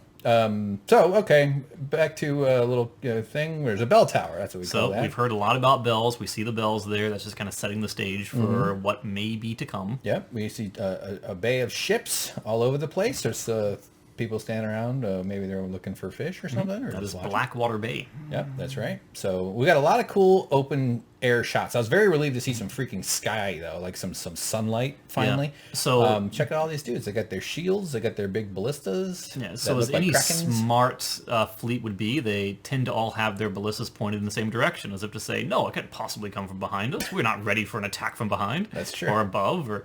And this is the famous shot from the trailer, the teaser trailer for episode, where Euron is looking up at the sky, and we're like, okay, what does he see? And there was this big theory that people had saying, is like, oh, what's going to happen is that there's going to be a whole fleet of dragons coming, that somehow Drogon will have gone back to Valyria and found the secret group of dragons, and they're coming to avenge their brother. Yep. But I was not necessarily buying into that theory. Okay. Secret dragons. That would have been pretty that would have been amazing. Yeah. Yeah. I'm still hoping for confetti dragon. I like this chair. This has the cracking kind of tentacle things. It's kind of cool. There's some cool artistry going on. Herman Miller. Herman Miller. Exactly. Not sure what the fuck you're talking about. That's the type of chair that you used to have. Herman Miller? Oh, the brand of chair. I was thinking of the book Tropic of Cancer. Is that the same author? So yeah, there he is. He's got a, what a hunk, huh? Boy, look at that bod. Just a real looks like a Louis Vuitton shirt or something cheesy like that. Something that's horrifically ugly. Something like Kanye West would wear and pay $10,000 for. Yeah, grow some shoulders, by the way, fella. Do a couple of shoulder lifts. I don't know. All right, so cool ballista stuff. These things are kind of fun. I think we all enjoy watching these giant things firing off. Yep, all right. I know. Oh, great shot. Generic guy. You notice how the ballistas on Euron's ship has the Kraken on them, and the ballistas on the walls obviously have the lion sigil on them for House Lannister. Yep. They like to brand their weapons with the their symbols. What a waste, though. I mean, how much extra art, I know expense and it's like the blacksmith could have been working to make more spears, but nope, got to make a lion head for every single one. Are you done with a decorative lion head? Yeah. Hurry! There's like several decorative lion head shops. I think they may just have like a whole warehouse of lion heads around. They probably do. Yeah, you would assume so after all those years. So lots of grunting. Look, is that a lion tail? Yep, it looks like it. Not bad. All right. For swatting away flies. Look at this lion face. This is a mighty spear point, huh? Yeah, nothing's going to survive that if that hits them. Probably not. It'll go right in. That could take the mountain out easily. Yeah, that probably. So yeah, the walls are lined. The people are streaming in. We've got people clamoring, women, men. No, in, go, hurry. Now, if you go back to is that? This is somebody Dutch ovening themselves. Yeah. Right there. Got some bowls, got some candles. Not bad. Sorry, what do you want me to go back? No, I was wondering if that was a person of any merit. This one? But no, the person in the big potato sack. But no, yeah, it's not. it kind of might be, but no, it's Ben Kenobi. Yeah. Yeah. And you come on inside now. Oh yeah, this kid had a toy car thing here. Like maybe this kid grows up and invents the Ford Model T. Everybody's rushing though. This is kind of like the regular people. She's got her little group of the dead Pikachu bodies. It makes me wonder though, is there some sort of like homeowners association in King's Landing that says that everybody has to have green shutters? Yeah, that's a thing. Yep, they all have green shutters. Yeah, it's just a style. Okay. Yeah, So you can find if you have pink shutters. This is dumb moment number whatever now. 4, 5. I'm losing track. Why the Hound is obviously smart enough to know that he has to conceal his identity. He has history in King's Landing. People know who he is. People know what he looks like, and they know he is not a friendly face after he basically bailed during the Battle of Blackwater Bay. True. Arya is a known face in King's Landing. Yes, she's been gone for a while. Yes, she's grown up a little bit, but everybody knows Arya. Really? They know Needle. They know she is recognized. Here's the thing: the very fact that she is trained as an assassin, that she knows how to conceal her identity, that she has the faces that she can wear to appear to be anyone, and then she just decides to walk straight into King's Landing. Yes, it's chaotic. Yes, there's a lot going on. Yes, they're preparing for war. But this is a risk that she did not need to take. Wouldn't she look more suspicious if she looked like she was trying to hide her identity? Like, if anything, well, if you put the face on, you're someone completely different. Well, I agree with that. The face, the fact that she's not using any faces, like this should be Walder Frey walking through, getting ready. The people will probably recognize that too. She's dressed up like Ronald McDonald or something. Yeah, but I mean, she has a whole bag full of faces, as we know. She could have been anyone. I think your points are well thought through and fair, but I also think you could make a case that like the chaos of it all and the fact that it's like no one would expect it, she's hiding in plain sight kind of thing. And that to me isn't completely nuts. I do understand what you're saying. The person with the mind of an assassin, the mind of someone who is infiltrating, which is what she has, she would never in a million years do this. Yeah, but a person with the mind of an assassin with her training would be able to assess this information but a person who's using the facts on the ground as they are presented to her. And this is just filmed and you weren't there. Neither was I. I wasn't there either. No, I was on the steps right there. Oh, yeah, there's James over here. Yeah. Hello! When is this going to be over? Why is Hank making me do this? So a lot of citizens just rushing through. The other reason, too, I was going to say is it's not like they have her photo. It's not like this is a visual society. At most, how many of them can even read? You know what I mean? Like at the most, they might have seen. You'd only recognize her if you saw her in person, or perhaps a drawing in a newspaper. And I don't even think they did that. You know what I mean? Right. It's not like that face is on everybody's Twitter account. Let's even take a step back. Okay. How did they get into the city? They pushed their way through these thronging crowds. Well, we know that there's not a big crowd coming into King's Landing. There's a main gate section. They had to come directly in. There had to be guards there. The guards had to see them, see their face, and let them in. Now, would you let in a guy looking like that? Probably not. Because you know that the armies on the outside are camped down on your beach. You know that a siege is starting. You know that war is about to start. True. Would you let someone walk in who looks like a little assassin and a big assassin? This is like, they're dressed like Ezio from Assassin's Creed. It's like, this is stupid. Yeah. I would be like, sorry, guys, no, you can't come in. I don't know who you are. I don't have time for this. The gate's locked. If it's that orderly, yeah. But I don't think it was that. I mean, they're taking advantage of the chaos. And the very fact that they're able to get into the city bothers me. I hear you. Without explanation. Yeah, but the explanation is the chaos. I think that's enough of an explanation for me, and perhaps not for you. That's chaos fine. within the city, yes. And outside the city. Everybody's rushing to get into whatever doors are open. Maybe. Crowds can be very... I feel like the outside gates would be in a lockdown. There's a thing called the anonymity effect, I think. Hopefully, but nobody Google No, it. I'm not arguing what's going on inside the walls. Outside the walls, getting in, that's where my problem is. Well, there's just as much of the anonymity thing going on. I mean, during riots, people are more willing to commit crimes as a group because they know that they're... Not that it's a rational choice. It's just that, like... The anonymity effect allows you to behave in a way that because you're the culpability and you won't get caught. Right, basically. but what I'm saying is it's also true for like comedy crowds. They would as well. not open the gate is the thing. But they didn't open it especially for them. They poured in with the throng that was going in. Well, they didn't do it. They didn't make a special. It was during last episode that they were bringing people into the Red Keep. I think that the gathering of people from the fields and the outside into the city would have long have already been done. But Cersei even says in the last episode, keep the gate open. At one point. She meant the gate to the Red Keep, not the gate to the outside. Oh, I don't know. She was letting the people from the town, from the streets, into the Red Keep. Yeah, that's what isn't that what we're talking about? I'm talking about the outside, the very outer walls of King's Landing. Yeah. How did they get in there? That part doesn't make sense to me. I don't know. I imagine. That's the one thing that's weird about these cities is they don't seem to have like suburbs. Like, shouldn't there be like the walls and then like a bunch of houses outside the wall? Like, don't they sort of grow as all cities kind of do over time? But although I guess with all the plagues and murders and rapes and all the fucking shit, this saying, whole society would probably contract itself every. What would have made more years. sense to me is the Hound used to work here. He was part of the King's Guard. Yeah, he still Arya he used still to had his live badge. He had his swipe card. It turned the key code green. If they had just done something simple as showing them using some sort of like backdoor entry, like this, the Hound could be carrying a basket and she should be inside the basket, or like going through the sewers, or something cliche like anything, just to show how they got in. I'd be a little bit less. Fair enough. You know. All right. Well, we've masturbated this dead horse enough, haven't we? Speaking of that, look at that beautiful glove, huh? Yeah. Hand, huh? Nice. So this is the Golden Company. We see Jaime pushing his way through. Speaking of inconspicuous. Now, is it just me to think it's really weird that they're all wearing like cargo pants? It just looks silly to me. I don't know. I like their cargo pants. I'm used to seeing like these soldiers wearing like these like leather skirts, or like what Jon Snow was wearing. Yeah. It's like this right here is like it's almost like the wardrobe department is like, oh, we only got half the armor design. We got to wrap this up though. Just put pants on them. Sure. Well, they're from like a sandy area, right? Aren't they from Essos, which is more earthy yellow and brown tones like sand. Yeah, and I like that they're pleated though. That's what's attractive. I think pleated pants are very handsome. Always. Do you have anything in pleated? Of course. Now the Golden Company, I didn't notice this before. You look at their shields. Oh, I know. Like we're gonna see a better shot of that. I was gonna point that out. Yeah. And then the door, they close the gates. First of all, spikes, good move. Flat spikes, not bad. Grommets, rivets, maybe, pretty cool. Okay. Huge gap. I'm actually a little Huge bit gap. happier. You could put a crowbar in there, a fulcrum. Pry that bitch open. I was about to say, Doesn't how make any stupid sense. is it to have spikes there? You can climb the spikes, and I realized, they stop at a certain point. That's smart. Well, what do you gain from climbing the spikes? Well, Let's if say you get to the very top, then maybe you can grab a hold on the top and then climb over the gate. Well, if there's, I would assume this is as a transom. Well, we can't see, so Yeah. but yeah. I think is transom the right word for that? The threshold. No, the threshold's the bottom part.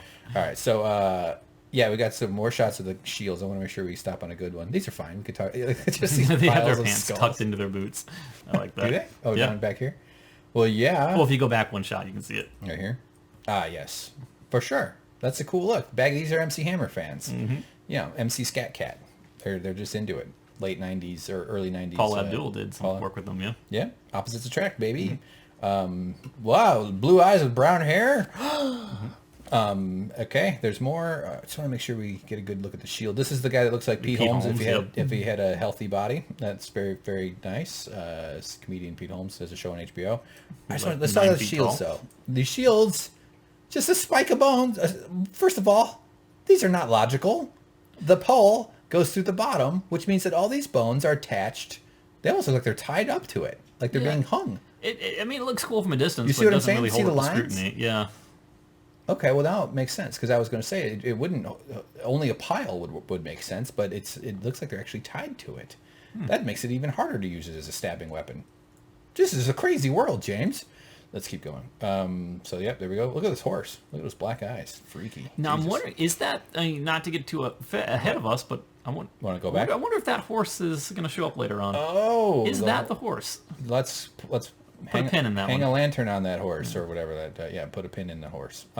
So we're amassing our troops outside the walls, the Golden Company. The walls of Karth, because this is clearly not King's Landing, based on the pictures of King's Landing. What do you mean? This is just like an outside area.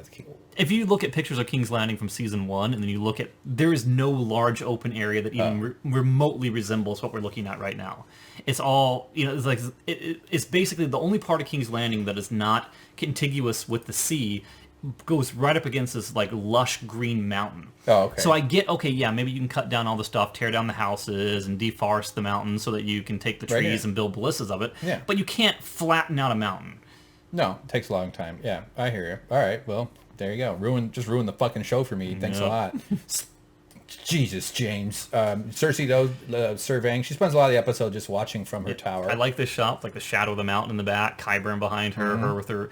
It seems like this whole season, her role as an actor has mainly just been sneering and looking out windows. More or less, yeah. She's pregnant, though. What do you want to do? We riding horses and stuff? Is that what all pregnant women do? They just sip wine and stare out windows and sneer? Yes, they get drunk on wine, and if they were like my mom, they would have smoked. Yeah. Hey, things were different back then. Well, that's how you make a smoke baby. Yeah, you know what? I had to get my nicotine somehow when I was born. Thank God there was breast milk. So yeah, it was horrible. I don't remember being addicted to nicotine when I was born, but I imagine it's addicted to breast milk. Yeah, I still am. I smoke a pack of breast milk a day. So there's a cool ballista thing there. I like the blue dome. It's got a different kind of launchy thing. Blue dome. Oh yeah, up here. Cool. Nice little blue dome. Loving it. But Look for coffee cups. This is kind of what I was saying before when Cersei says keep the gates open. She was referring to that gate right there that leads into the Red Keep. Red Keep. Yeah. And that's what we see people pouring into from the city out there. You're saying the city walls. Yes, the interior gates. I would imagine the outside walls of the greater city proper are more porous, though, than the keep. Wouldn't it make sense? Doesn't it gets concentrically more secure as it gets closer there's to only the power? one way into the city, though, because every other wall is, around the ocean. Oh. So that one entranceway that we just saw is the only entranceway. Okay. All right. Fair enough. Unless they were in a boat and they climbed up a wall or used some sort of secret entrance, which is what I was hoping I think it's large, though. I think there's I hear what you're saying, the one way in only because the rest of it's ocean, but I imagine that they're on like a peninsula, right? Like a spit of land that pokes out a little bit. Yeah, yeah. And the Red Keep is on the very tip of that, but there's still land. It's a huge city. There's still got to be more than one door just for trade purposes, right? Well, I mean, that's what I'm saying. I wish they had shown, like... Yeah. Yeah. All right, fair enough. Maybe they jumped over. I don't know. Who knows? Okay, so now we got a couple new red shirts. So that these ones have speaking lines. So that person right there is named Nora, and we do see her from time to time in this episode. She plays a role. Yes. Also, it's not an accident that they gave this little girl a toy horse that she's holding, some kind of toy animal. There's a previous little girl we may have all cared for who also had a toy animal given to her. I have no idea what you might Shireen. My prediction has yet to come true, but there's still one more episode on that one. About that, we'll see Flame Shireen. I think she'll emerge out of a fireplace and take over. That's my prediction. You heard it here first. So this is them closing the doors, right? So very good. So the doors to the interior Red Keep. Yeah. A lot of bulbs in the shot here, huh? Not bad. Looking good. So yeah, these little kids don't get in. No, oh no, mommy, no. shit. And it's kind of messed up, though, because they don't get in, because one of the last two people to get in is the Hound and Arya, who shoved their way through. That's true. They did take the spots of these two innocent lady and little girl.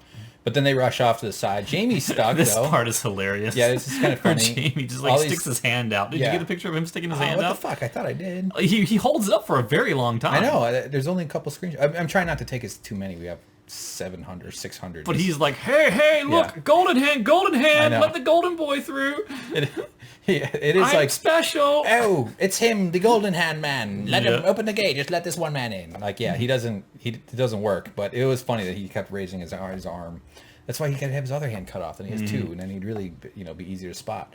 So off he goes. He rushes off into some alleyway. Yeah, there. he's pushing through people, trying to get out, trying to find an alternate way to get into the keep to be with Cersei. It'd be funny if he just turned back. I was like, I couldn't get in. Sorry, man. It's, no good. So now we have these are Euron's fleet. Not right? exactly in a battle formation, I would say. No.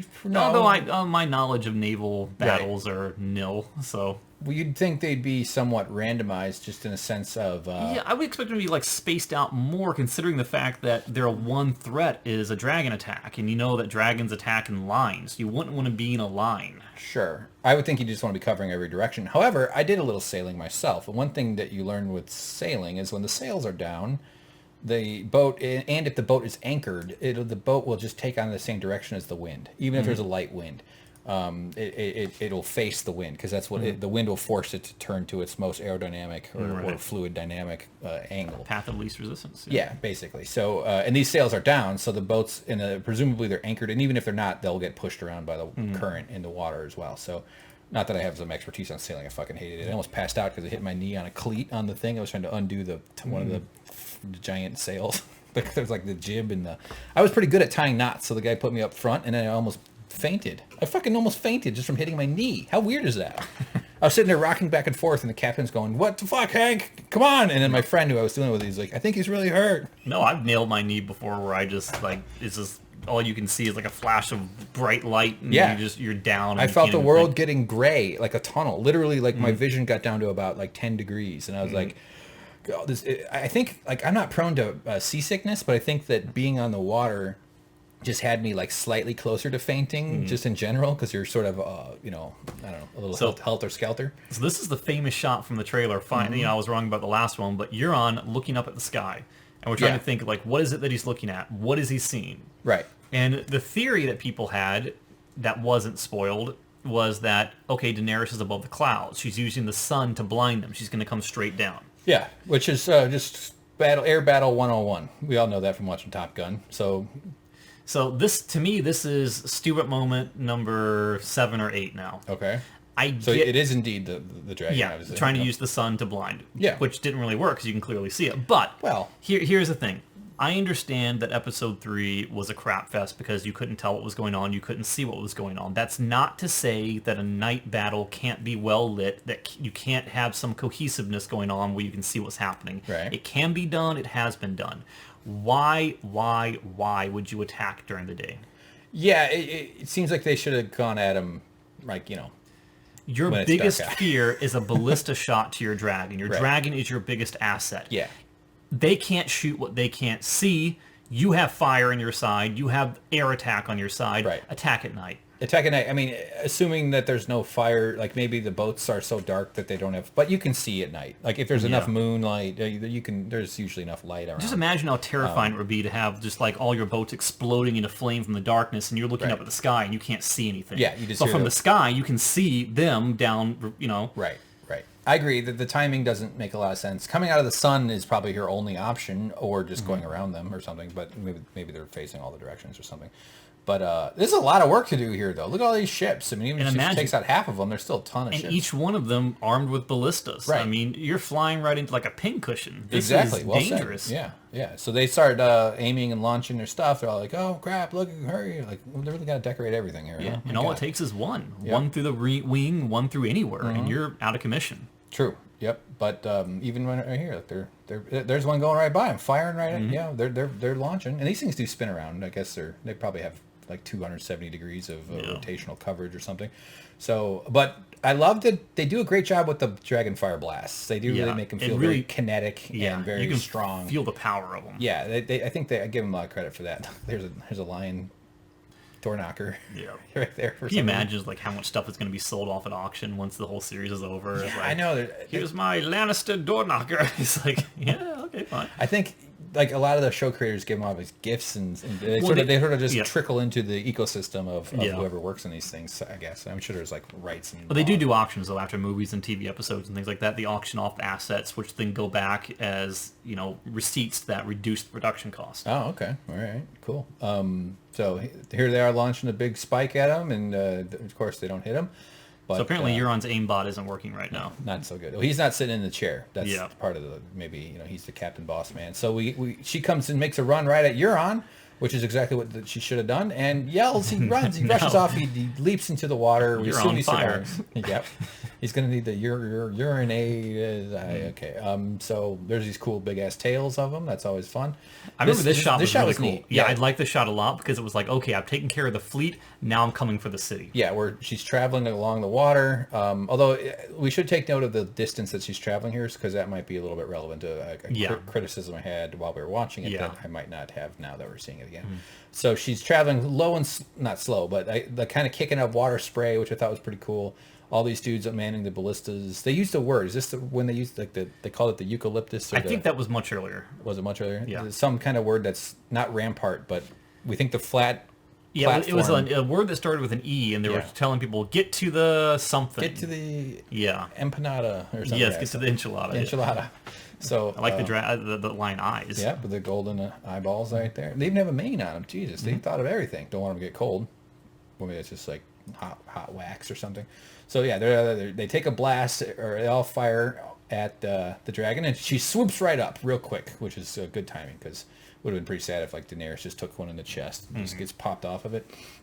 These fellas are all panicking, trying to get their things, and of course she's got to jump on them. We got lots of flames and blowing up and dudes jumping and things starting to go nuts. So this was an odd choice here, and I think that they did some sort of chronological misleading thing here where the Unsullied are out here waiting to come down. That's the Golden Company with the Oh, I'm sorry. The Unsullied are those aren't the Unsullied. That's the Golden Company there. The Unsullied are kind of facing them. Along with Jon's and the Northmen. Yeah. But there's chaos going on the other side of the city, but nothing's happening here. They don't see or hear anything until a few moments later. So I think this is sort of like showing the perspective right before she attacks. Yes, you hear like distant cracking thunder. So they did kind of jump back in time, it seems like, a little bit to show them their reaction. And the Golden Company, I mean, these are sellswords. These are not people who have... Yeah. They're not fighting for a cause. They're not fighting out of loyalty or out of... It's kind of terrifying to think of what's... They're mercenaries. I mean, they're... What must they be thinking? Are they expecting dragons? I should have stayed as a farmer. Yeah, this is scary stuff. Good thing I've got giant pockets. Their whole pant leg is their pocket. Look at that. Hey, fellas, put a piece of fabric in this on the inside, then you got a pocket. Morons.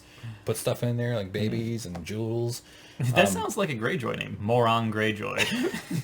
Hello, it's me, Moron Greyjoy. I'd like to be the king. Bloop, bloop, bloop, bloop, bloop. This happened a lot of like all of a sudden we get this rumble and boom boom, and like the whole gate just comes ripping open from behind them. And the Golden Company's just fucked. We don't even really get to see them fight, which is an amazing thing. And this must have been planned by Daenerys to blow the front gate out, because she knows there's only one entrance to King's Landing, and if she blows that gate out from the inside out, that means the Unsullied and the Northmen can come charging right in, which is exactly what they do.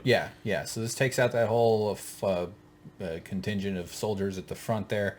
They even got this nice graphic horse. Oh yeah, that's right. So this whole moment. Okay, so that wasn't the horse we saw before. Well, we don't know. I mean, that horse is dead. It looked like they killed this horse, but it really didn't seem like they killed this horse. But but there will. I mean, obviously we're hinting at it. There's more than one white horse in the world. Yes. Yeah. Shadowfax would be the other one. But it was weirdly like they lingered on this a little bit more than I expected, and I didn't connect it to the later moment, but. I don't know. Yeah, maybe I'm always suspicious that they're actually dying, killing Yeah. things, unless they actually show like I'm going, I'm a dead horse. Yeah, but this so is unsullied charge. Go ahead. the interesting thing about this is that we saw the Golden Company as being this huge threat. It's like, oh no, Cersei now has the upper hand. She has these soldiers from Essos that she bought from the Iron Bank. Yeah. How could we possibly beat them now?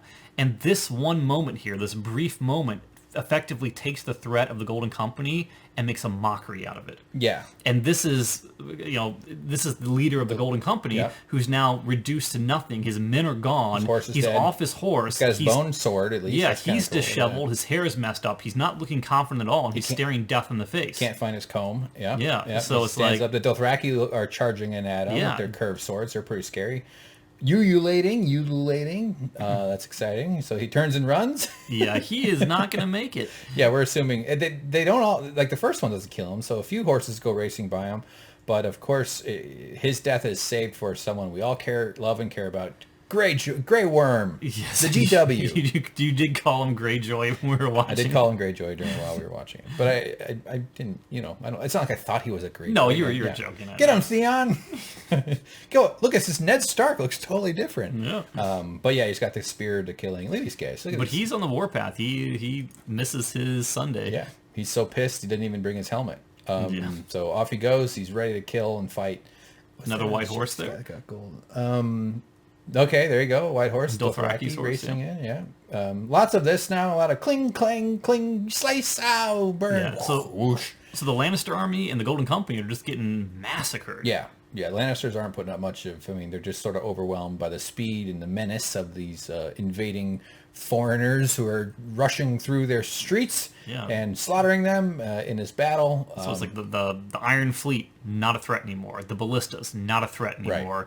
The Lannister army, not a threat anymore. The Golden Company, not a threat. Yeah, yeah.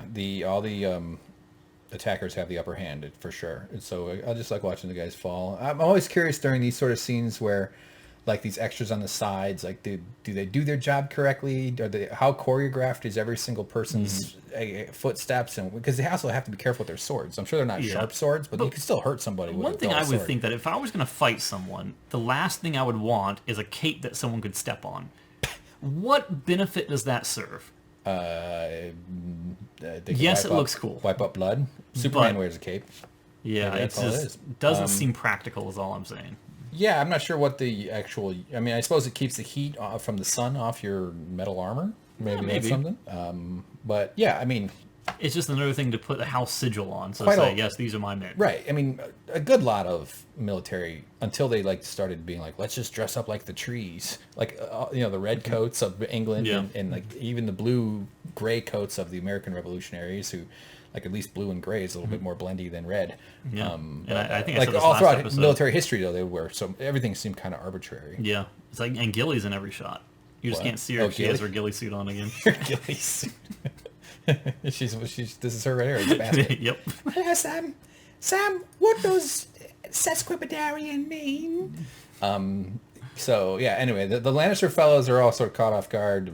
Things. I think the dragons got them all overwhelmed and freaked out. And Yeah, scared. and this was, fear. this is a mercy kill for sure. Yeah, this is what my head looked like during that story, by the way, with Yeah. the sunburn. It was like, oh, at least it's sweat. It was only sweat, by the way, everybody. It's just gross. You know what's gross? Sweat. Oh, humans are like one of the sweatiest mammals.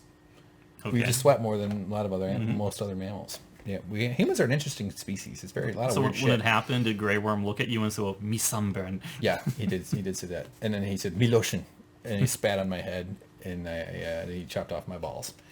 And luckily for him, I only had one. Yep. So, So the one dragon blasts another. What is this? A ballista? One thing in I it? should say about this episode on a positive notion is that this battle is incredible. I mean, there's not a lot of back and forth, but Right. just the sheer dragon fire destruction Yeah. of the walls, of the towers, it is a sight to behold. This is the Game of Thrones that I love from an action standpoint. Yeah. I don't necessarily agree with what's happening. I don't necessarily want what's happening to be happening, but they really nail the spectacle of it. I agree.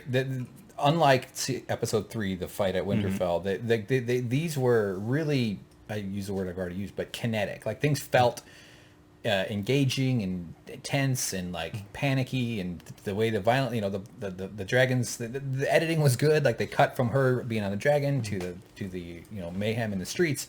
It did it was enjoyable to watch. This stuff really did tickled my Game of Thrones bones, my Game of Bones, and so redeeming in a lot of ways. Maybe not from a story like advancement thing, but just execution wise, it was very good. Do you need another Coke or anything? Yeah, let's pause it. Yeah, go grab one. Look, James, this one looks like wheat or a rattlesnake tail or wheat. Did that make any sense? Yeah, I see it. Oh, you've seen wheat? Yeah. All right, cool. Yeah, you really are an educated person.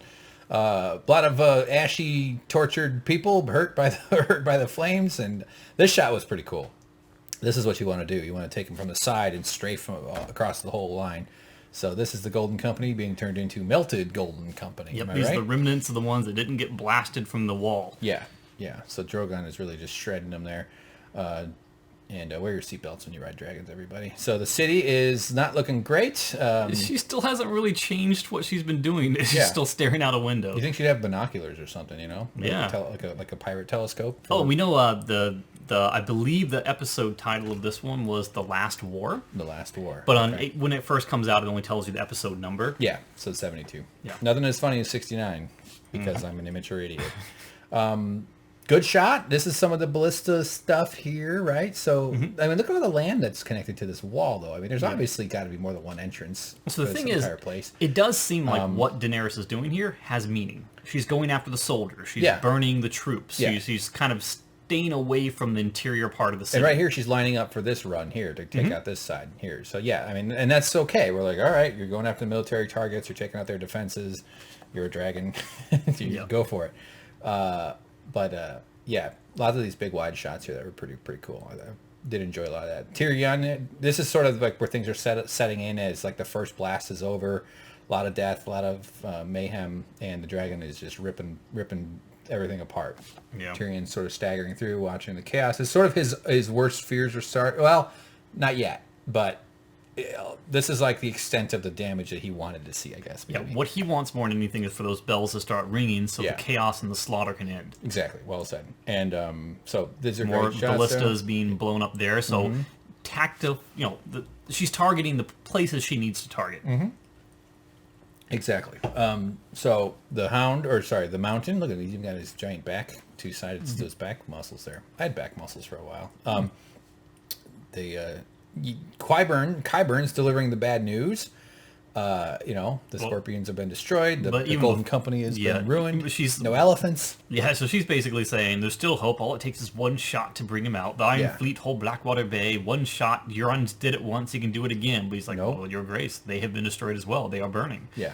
We're fucked, Your Grace. But she knows that they're loyal to her. She's been such a just ruler. Of course they want to fight for her. She refuses to accept the reality that her defenses are gone. Her offenses are gone. She's in trouble. Yeah. Well, she's a little misinformed, mistaken here. So, the Red Keep has never fallen. Doesn't mean it can't. Right. Or that it hasn't been changing hands over and over. So things are starting to settle in, though. This is her, they leave, and she's like, oh, shit, oh, man, oh, no. She's wearing her V for victory things. Collar tabs, whatever, I don't know what those are called. She's breathing heavy there. Okay, what am I doing? Sorry. Okay, so now... Davos, Jon, and Grey Worm. Grey Worm is still doing some of the cleanup here. He's just sort of stabbing dudes. He's marching through. Although I think Jon took out a guy right there. Haven't seen Davos do anything yet, or quite. I'm sure he's probably stabbed somebody. So they're marching down this empty street, and at the very end is the Golden Company, who are held up. I think those are Lannister folks. Is it the Lannisters? Yeah, okay, yeah. But they're held up, outside of the Red Keep, basically. They're inside. Yeah, they breach the walls and they approach. Although this is their own men, they're kind of getting ready for they're battle. standing behind them, and then they're facing off against the... Yeah, so let's back up. Okay, so the two lines these are separated. Yeah. So this is the small little group that they're about to enter, because it's like, this is these guys here. They're all going, did you grow out your beard? Yes, I did. Did you trim off your beard? Some of us did too. Okay, all right. Hey, you see that? You go back one day? Yeah. That guy right there looks like he could be a stunt double for Jon Snow. He's going, I should have been cast as Jon Snow. Man, I took 2 acting classes. Speaking of acting classes, watch the show Barry. Barry is a good show. I'm into it. I started watching. I've heard good things about season 2. I just like it because there's a NoHo Hank. There's a guy named. He is hilarious.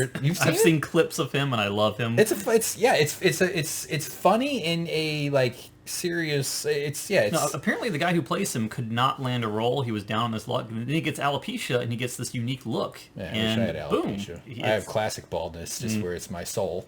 Yeah. Yeah, he's So got these no are eyebrows. these are so Northern anyway, Stark. You can see on the shield the sigils of the wolf. that's right. You got the wolf shield. You got the little. These are the family of the nipple fighters. I fought a few nipples in my day, James. Victorious. Sorry. Jon Snow marches in. You know, these are the captains, and they're like, "Get out of the way. We'll make room. Make way for us, the actors." So yeah. Oh yeah, you're right. Those are the Lannisters, of course. Yep. So Lannisters has been sort of like. So they're holding off. They're like, should we attack? Should we not? Right. This fight is over. Should we surrender? The bell's gonna ring. They're kind of both sides are kind of hoping for that. Nobody wants to die. Right. At this point, they've seen all the destruction Yeah, and it's like, chaos. this is a lost fight. They've heard the screaming and explosions all over the place. So these Lannister fellas, they do have cool armor, though. I think I got. Yeah, I like the Lannister armor more Lannister than armor's anything. I like the line, the sad, goofy line on the shoulder pads. Now, what bothers me here is like, shouldn't Ed Sheeran be here? Singing. Yeah, well, he was a Lannister. Oh yeah, he was. Yeah, with his red voice. Tyrion walks through the gate here, piles of rocks and bodies and stuff, and just going, "Oh man, oh boy." Tyrion's brother, Jamie, is rushing up the steps. He's trying to find his queen. He's kind of, everything's just sort of chaotic. Jon is looking on. This guy's here is taking account of the situation, and he decides, you know what, not worth it. What are we doing? Drops his sword as if to say, we give up. There's no winning here. And he must be a captain type because not all of them have the shoulder pads. Yeah, that must be nice when they give you the shoulder pads. Maybe that's a sign of the Kingsguard. Maybe. I believe Jamie had him. Jamie had him for sure, but he was a Kingsguard. Yeah, I don't know. Maybe we'll see. But he's not. That guy's not a Kingsguard. So anyway, the swords end up on the ground. You can pick these up for loot. Each one is worth 14 to 24 gold and you coins. would pick them all up, and you'd be overburdened and moving super slow. If it were me, I would try to sell them off at the nearest vendor, and I would. The blacksmith's already been destroyed. So. I would try to combine them into one that has perfect damage or undamaged. So everybody's screaming for the bells to ring. Right, because even the townspeople are saying this is a lost thing. We don't need to die needlessly. We don't need to have this destruction continue. Surrender, surrender. Right. Surrender. The 1st of November. Don't you? Wait, you were saying something different. The song with Surrender. Did you like V for Vendetta? Better than Shazam. Shazam was great. Give me a break. It was a perfect kids movie. Horrible show. So it wasn't horrible. It just just conventional. All right, so Jamie's rushing through. Cersei's on her dragon. Did she land That's here? not Cersei. Who is this? That's Daenerys. Cersei's on her dragon. Well, powerful woman, lady, evil lady, murderer. Love the braid work though. That's cool. I've always thought if I had long hair, I'd do braiding. I probably still could. I could grow it out on the sides. She definitely did her hair before she went into battle. Yeah. Well, you got to keep it kind of tight and out of the way. So it doesn't have a helmet. You don't want that shit flapping around. So ring the bells. Everybody's screaming for it. Help us! Help us! So Cersei. She's just the mountain singing behind her. Yeah, that's some. He's singing the Sound of Silence. Yeah. So here's the thing. They're saying ring the bells, ring the bells. She is not giving a command to sound the bells. She is selfishly letting her people die because she can't let go of power. Yeah. Yeah. She can't accept her fate. Right. So then this shot, we're going to talk more about that because we're getting close to that. I just don't want to jump the gun a little bit. On this shot, I said, "Why is the boat so far away? It's crazy. Weren't they like right up against?" I thought they were much closer. Which made sense. It seems like they're way too far away. But this is why I pointed out earlier that shot of the dragon flying over the water. She had to travel towards the city, and so they did establish that distance there with that shot following the dragon. I would be interested to go back and see that shot overhead showing the fleet to see how close to the shore the fleet was, and that overhead shot where we were kind of criticizing. Well, I was criticizing them being lined up in a row. Yeah. But you wouldn't necessarily want to do that. I don't know if we can find it easily. It should be. There it is. Yeah. Yeah. So you can't see shore. Okay. I get it. Yeah, that's hard to say. Ah, crap. Now we lost the spot. It was like 186 or something. Oh, look at you. There we go. Oh, 318. 318. Just as I said. Close enough. That's like double 186. So, okay, yeah, she lands, and then she's looking at the Red Keep. This is her POV. She sees this. She knows Cersei's somewhere in this tower here, probably at the very top, I guess. And she makes a decision. And this seals her fate, and it also made her persona non grata in my heart. I've been giving her a lot of break, way more than you. giving her a chance, just kind of allowing room for people to be weird during stress. But now that she makes this decision, now she's on my shit list. Congratulations, you and George W. Bush on my shit list, okay? Daenerys W-ness. Okay? Right. She does a lot of bad stuff right now. There's one thing I should make clear, though, is that I've been saying for a very long time that I hope she dies. She has to die because I see her going down this descending path of madness. You've been saying that since season 2. Not necessarily, no. I mean, I've been saying it because that's what I truly believe needs to happen based on how they're characterizing her. That's not to say that that's what I want to happen. She's a character that's a beloved character that we've been following and cheering for throughout the seasons. I get that they want to take her down this dark path.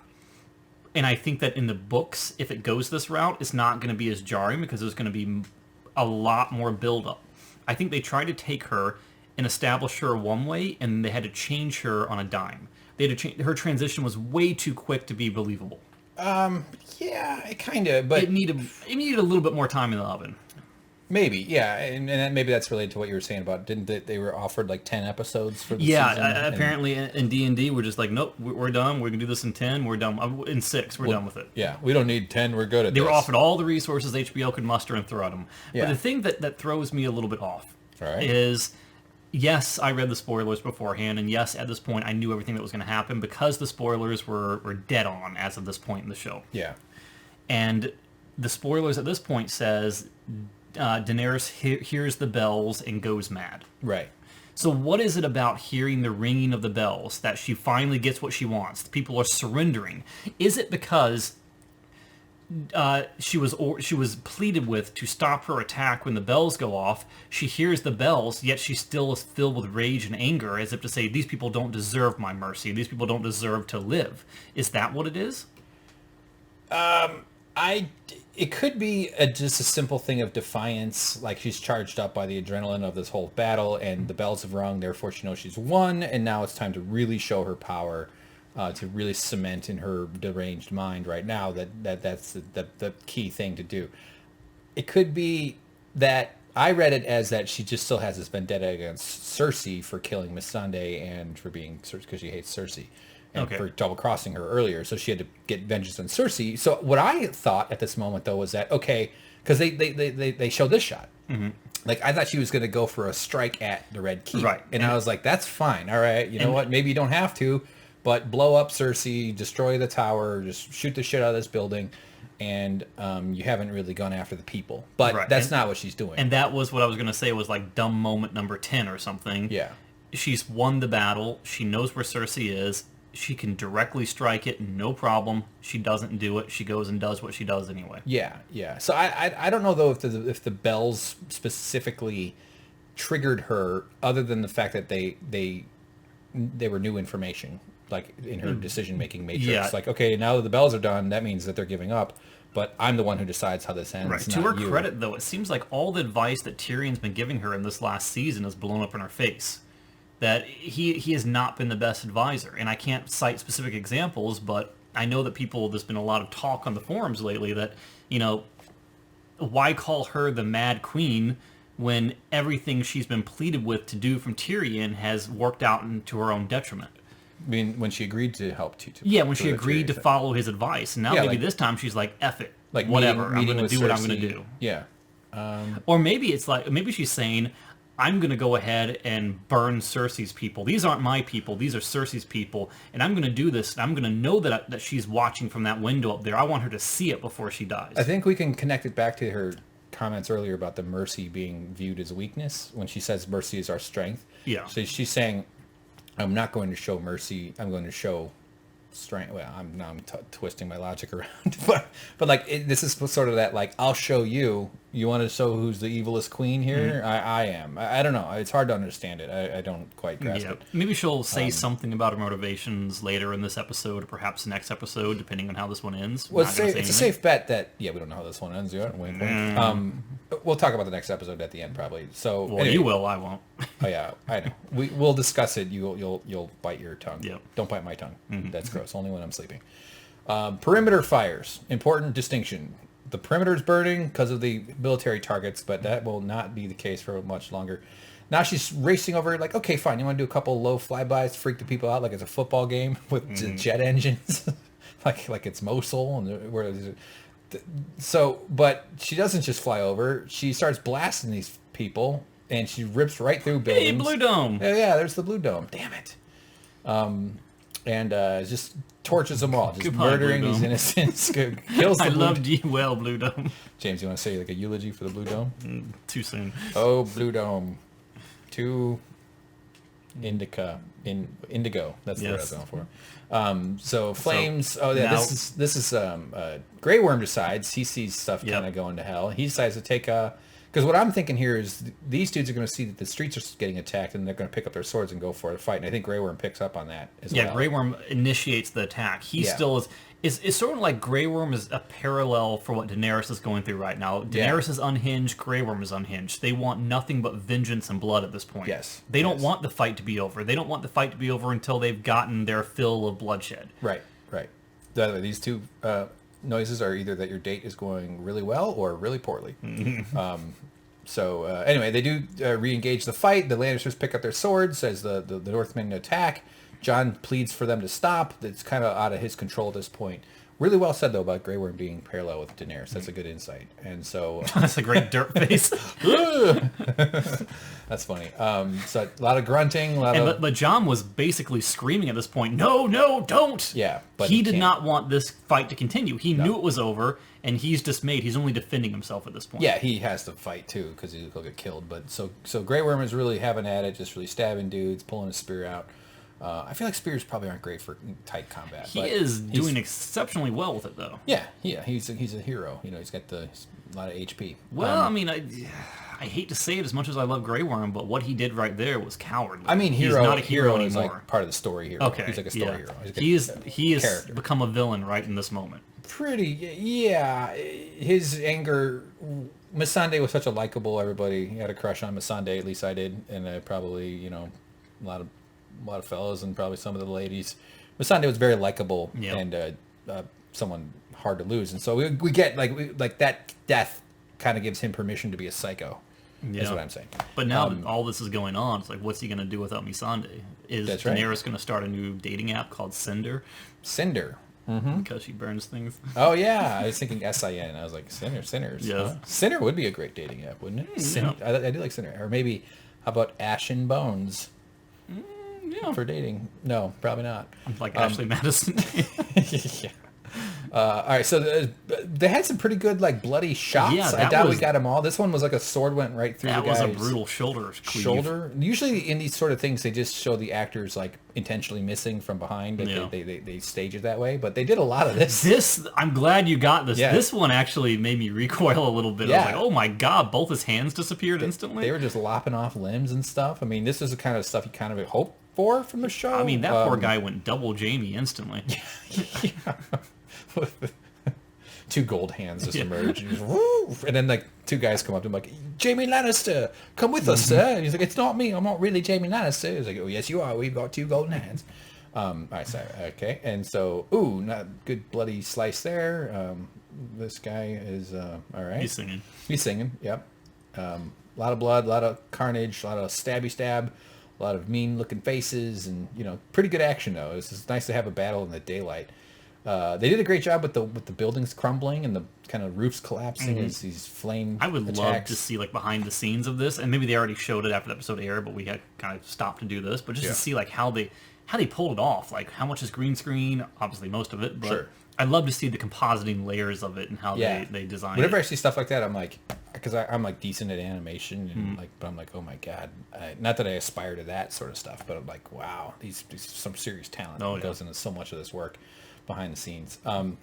This shot, this was a very cool shot, I thought. And so this is Cersei's POV. She's seeing this shit starting to go down, and must be the Sept of Baelor though, where she blew up, right? I thought that was completely destroyed. That's what I thought too, but it would make sense that there might be a couple ruins, unless that's the dragon ruins or something. Oh wait, go back. All right, that's not Blue Dome, is it? That little puff. That can't be Blue Dome. No, I don't. Okay, think good. I thought Blue Dome was around here. Yeah, somewhere. Blue Dome should not be there. Blue Dome is there, then I'm done with this series. That'd be the Starbucks of this episode. I'm sorry, the coffee bean and tea leaf. You really should have added in a 80-foot tall coffee cup in the middle of the city there. That's That's a whole idea. tower that's just a coffee cup. I could do that. That's the kind of Photoshop I am capable of. Okay, so yeah, guys are screaming. This guy's just upset about last I thought this guy was going to get away because he kind of branches off from the group that gets incinerated, and the fire does what the fire does. The fire finds a pathway, and it just blows down the hallway as well, as fire does. Yep, turned him into cinders, and off he goes into heaven, where he has third-degree burns over 110% of his body. So, I think that would be what I would be saying. No, don't. Why? So a lot of fighting, a lot of, it'd be a fun move would be if Jon like trapped his sword and then reached over and closed his eye flap. Just like whoop. Are you excited about the HBO Watchmen series? I've not heard of it. Oh, well, spoilers. Sorry about that. No, so okay, more people, dudes are killing women. It's starting to turn into just murdering innocents. So this kind of shows that, these are the Northmen. These are Jon's people who are willingly killing women and children. Yeah, they're all caught up in the bloodlust. Yeah, it's like, it's sort of like the line between good and evil is completely blurred at this point. You see the Northmen, you think of them as good guys, but these are like barbaric guys from the North who are coming in. They get a taste for power. They know that they're not going to lose now, and they can take advantage of people, and they perform evil acts. It is, yeah. I mean, this is the sort of shit that happens in wars, man. Like, stuff like this goes on, and a lot of innocent people who don't deserve to get killed. And, it's fucking horrible. People screaming, old lady screaming, little girls hiding, get off me, bitch, get off, bitch. So, I think she's trying to get something, right? Right, so, she's trying to get a guy off of someone she loved, and she gets her throat cut as a result. Yeah. Now, nice. This is an important scene coming up in the next, 5 shots. That's Davos, by the way, doing it. Yeah. Actually, the glove it'd be shocking if this was Davos. Yeah, that would be a complete betrayal of everything. It'd be par for the course of the season, as I said while we were watching it, he could make him a knuckle sandwich, though. Yeah. Literally, he could just open his bag of knuckle bones and spread some butter on some bread and make a real knuckle sandwich. He could literally do it. Oranges. Arya's bane. The thing that Arya fears more than anything. Like the Hound fears fire, Arya fears oranges. From her battle with the waif. Yep, when she ran down into the alley. So everybody's screaming, even boiled oranges, like that's happening here. So yeah, they're all just running and screaming. Everybody's terrifying. John's watching going, oh man. But this is an important scene. I'm going to need to write an advice letter to Dear Prudence about my girlfriend. Because John's own men are committing atrocities right now, and he has to separate himself from that. He has to tell us, the audience, that he is not of a similar mindset. So he witnesses something going on, which apparently is one of his own men attacking an innocent woman. Yeah. And he goes and, despite the fact that he's his own man, he runs him through. Yeah. Yeah. So John's not afraid to do what needs to be done, even if he's killing his own people.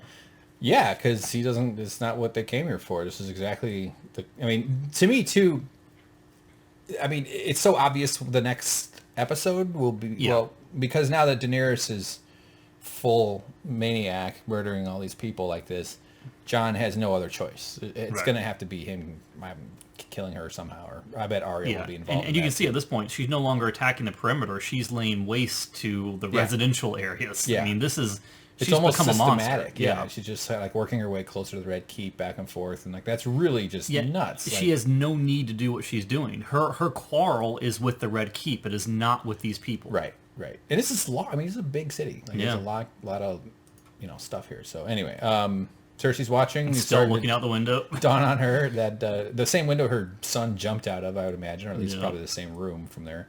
And this is what happens when you don't have cable. What, you just stare out windows? Yeah. Tell me about it. Or you read like some kind of old-timey person. I need to read more. I'm going on a break. Oh yeah, I have an announcement. I meant to make it to the beginning. Fuck. Next week's episode will be delayed, everybody. I'll talk about it at the end. Sorry.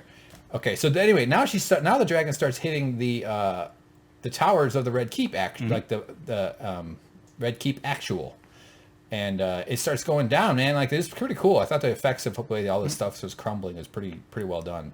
Yep. Jaime, so we cut to Jaime panting as usual. He's trying to find a way in. He was denied access to the gate, so he apparently knows a back door in. Panting as usual. Like, that's his thing. That's what he's known for. He's handsome and he pants. So yeah, Euron, of course, lucky timing.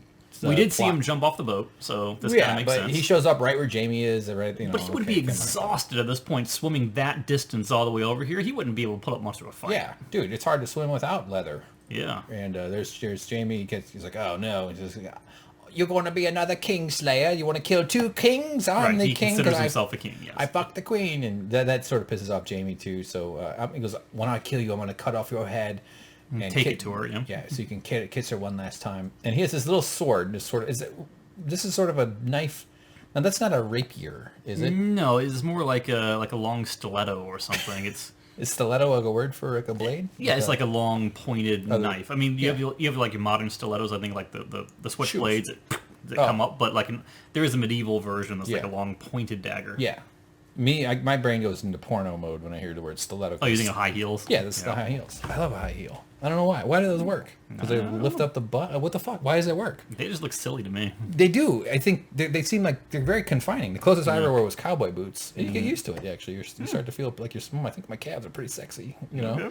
But I've never worn high heels. I would try them. I don't have, what the fuck, why not? If I had a big pair. I wear 10.5, everybody. Check out my Amazon wish list. What if I had a... So, how did you think this was going to go, though? I just feel like they'd be hard. But like a strappy sandal, you know, like leave them on. You know, I'm attracted to women when the stuff they can leave on, like backpacks and parrots. All right, wait, what did you say? How did you think the battle between Euron and Jaime would go? Because Jaime is, you know, his greatest strength became his weakness because he was a right-handed fighter. Yeah. Now he's lost his right hand. He's not very adept. Not as before. He's trained with brawn and things like that. Yeah, he's like an okay fighter with his left arm. You know, he fought off the sand snakes. And he doesn't have his sword because he was taken from him when he was captive. So he pulled that sword out of a pile of swords in King's Landing. So it's just a standard starter sword. Yeah, it's just a starter sword. Yep. Doesn't have any enchantments on it. Nothing. Yeah, no rubies in the hilt. It's out of mana. It hasn't been blessed by some forest witch. Nope. I wasn't sure how this was going to go. Is my honest answer. I kind of would have been pretty surprised if Jaime lost this fight. It would have been pretty shocking to me. Cersei's though, she's like looking around, going, "Oh fuck, shit," you know. So stuff is like crumbling off the building. This is a pretty cool shot. The way the rocks kind of we saw those fall and then just like annihilate the people standing there. Actually, I think I got a couple. Yeah. So look, you got some people laying down after it falls. That's no good. But to their to their detriment, though, why would you stand next to a wall when you know the whole city is falling? I would be where those people in the middle are. That's the smart thing to do. Yeah, I hear you. I know. But everything's terrifying and freaky and scary, and you're gonna make bad choices. It's like, how do you know what to do? Like during an earthquake, my plan is to get under my desk. Your IKEA desk. And start texting you. I think it might not be IKEA. It's fairly sturdy. I could use a couple 2x4s. What's your plan? You have a glass desk. Yeah, people with glass desks shouldn't live in earthquakes. I fully expect to die. Well, it's either doorways or desks, or like you're supposed to just, because the thing that'll kill you is your roof falling on you, right? I just want to get in there and start, texting you pretty much. This was a very symbolic shot, actually. Right now, I don't have the next shot, but a big blast of flame hits this lion here. They love to just knock out the symbolism pretty on the nose. So, boom, take that, Notre Dame. Oh God, too soon. Well, look at it. Way too soon. How could you not think that? Look at this. Like, he starts just This is cool though. He kind of does this circle. And move. it's Notre Dame, not Notre Dame. It's Notre Dame. No, it's not. What are you, Alex Trebek? Notre Dame. Take that, Notre Dame. Bonjour. Nous sommes allés à la Notre Dame. But there's nothing more insulting than taking the name of something, putting it on a sports team, and then calling it Notre Dame. Yeah. It's so stupid. What are the Notre Dame mascot? I don't know. The drunken Irish. I don't watch sports. They're I the don't know. fighting Irish, and the mascot's a drunk leprechaun ready to... Are you serious? Yes. For a place in France? For Notre Dame? No, the Notre Dame student team. The football team. I don't know. The fucking college. Notre Dame College in Indiana. What do Irish people have to do with a landmark in France? I don't know. It's a Catholic Doesn't thing. make any sense. They're all Catholic. I don't know. Oh my God. They just hide child molesters and stuff. I don't know what the fuck. They're gonna rebuild it. It'll be nice. And hey, morons, sprinkler system. I hope they thought of that. All right, enough of politics, James. So I did enjoy the way they were. This shot's awesome. They were taking out the Red Keep, though. All this stuff was pretty amazing. And I like how there's like little connectors going to the tower there. The whole tower falls, by the way, because it gets hit. But this is like just the architecture of this is amazing. Yeah, totally. What if this thing just launched up in the air like the Apollo missions? Yeah, and Elon Musk is seen pushing a button. Yeah. like the Saturn V. But yeah, it just comes crashing down. And it kind of just like bobsleds down the side of the cliff. Yes, yeah, it was cool. And then they cut to this, and like it splashes into the water, and then it connects us to Jaime. And that was a good choice. That was a good transition. That was pretty cool. Like I like it. Kind of give you spatial awareness of where they are. Yeah, totally. So that was well done. And this fight is sort of messy and sloppy. They're both tired and stabbing each other, and Jaime takes one into the side. A deep cut, though. That's a bad wound. It's a big stab. It's a big old stab, not just like a 2-inch. I think just a little stab would put me out. But it seems like Jaime might be losing this fight. Does he get stabbed here? Well, right here. This is the stab. Yeah, Jaime gets stabbed twice in this fight. This is the first one, which is bad enough as is. Yeah, he gets takes in Euron roars, and there he goes. He's down. He's hurt. He's pretty beat up from that. And man. Gray hair, huh? Salt and pepper. But all Jaime wants is to get back to Cersei. Mm-hmm. So he's seen defeat right now. Yeah. By the way, James, I want to thank you for every morning helping me put on my sleeves. Yes. James laces up my sleeves for me before he sends me out into the world. Qyburn is watching. Even his hair is starting to get a little messy. Not really. So I think at this point, he's basically pleading with her. It's like, this fight is over. We need to get down to the safety of the keep. Yeah, down in the crypts or whatever the hell. So the whole place is torched, man. This is crazy. Fucking Dany, man. She's just a mass murderer now. And the wildfire reserves under the city are exploding now because of the damage. Yep, I appreciated that. It seemed to make sense. I was sort of expecting maybe there would be wildfire, like that Cersei had surreptitiously planted or something, but that's not what that was. It was just like it was there, and it got ignited by virtue of the dragon fire. Yeah. Which kind of calls back to Aegon putting it in the tunnels underneath the city. That was a great, Yeah. For sure. You would expect to see that. Yeah, kind of. There's just to show the extent of the damage and how deep underground it's reached. An armory gets, like, if a whole city burns down, there's going to be, like, you'll hear bullets going off and stuff. Yeah. Especially in America. So, for a cripple... He says you fought well for a cripple. That's right. Because he's basically saying, okay, I've already won this fight. It's done. Yes. And I don't blame him. It looks like he's won the fight. Jaime, though... somehow gets a hold of the sword and Euron gets a big stab in the belly. This always looks like it hurts when they grab the sword, Yeah. You think he'd like say any shit. Right. Think it through, Euron. But Euron basically says, oh, another king for you. Because he says, imagine what would happen. You kill another king, they'll sing songs about you forever. Because he's already the Kingslayer. That's right. Yeah. But he's already stabbed Jaime at this point twice. I don't know if we picked up on the second one. Yeah, I don't think. But essentially, as Jaime staggers away from him, he just laughs to himself and looks up and goes, I got you. I'm the man who killed Jaime Lannister. Gotta do my classic here, James. Come on. Dun dun dun dun dun dun dun dun dun. It's like that He-Man cartoon. Hey, what's going on? Yeah. I don't even know. So there he is. That's a good way to die, though. Knowing you killed Jaime Lannister. Not a bad thing. So I want this to be my last word. I mean, that kind of tells the audience that this man has been in many fights. He's killed many men. He knows a mortal wound when he inflicts one. Sure. So Jaime is a dead man walking. He's just a pirate or marauding pirate, so he's done. Yeah. But he assumes he killed Jaime Lannister, which is not quite true. But he gets to die believing that, and he banged a queen. Hey, why not? You know what? I've never banged a queen that I know of. So. More dragons. A lot of symbolism with this floor map that we see. It's kind of just obvious. People are just walking around. The moment I saw the Dread Fort, the Winterfell, the Castle Black. Yeah. All right. Go ahead. All I could think about when I saw this was that old game show from the 90s where in the world was Carmen Sandiego, where they list out capitals and they got to run and put markers on the map and they light up and you're correct. Yeah. I just wanted Arya to kind of do that. But it didn't happen. Yep, unfortunately. These are the fingers where Littlefinger's from. Yep. The Eyrie, that's where Bronn wants to impregnate with 10 good men. Harrenhal, which is burned and destroyed by a previous attack using dragons, and they haven't rebuilt it yet, although it still has some command. I didn't realize Dragonstone was sort of like so far out. I just always thought of King's Landing as being like on the edge of the sea. Well, no, Dragonstone and King's Landing are fairly close together. That's why Euron was able to ambush them so easily when they set sail for Dragonstone. Were they were about to get to Dragonstone. Yeah, they were heading there, and then Euron's fleet came about because all Euron had to do was leave from King's Landing there. It was pretty easy for him. Yeah. I just, in my mind, though, I'd always had King's Landing as being closer to the open ocean this, not part of this big bay. I mean, it does seem like that, because you can't really see the other side of the water from the view at the end of King's Landing. Like Seattle, you think of Seattle as being like an ocean port, and it is. I mean, it's salt water, obviously, but it's like the Puget Sound is this huge body of water Seattle's, you got to go really far to get to the actual ocean, like the wide open ocean if you're in Seattle. All right, yeah, it's nice to look at some of this stuff. I find it interesting. So what we know now is that Cersei is being pursued by Arya, and Hound is there for his own reason, which we'll find out soon because we've been basically clamoring for Clegane for so long that this this has to happen, and he foreshadowed it in the last episode of last season where he looked at the Hound and said, you know who's coming for you, right? And he says something about his only reason is vengeance, right? The only thing he has left. Yes, I've been after vengeance my whole life. Look what it's done to me. Do you want to be me? Yeah. Don't have a pizza face like me, which is insensitive to burn victims. I shouldn't be making fun of it, but it is kind of pizza face. Do you want to be like me? No. Do you?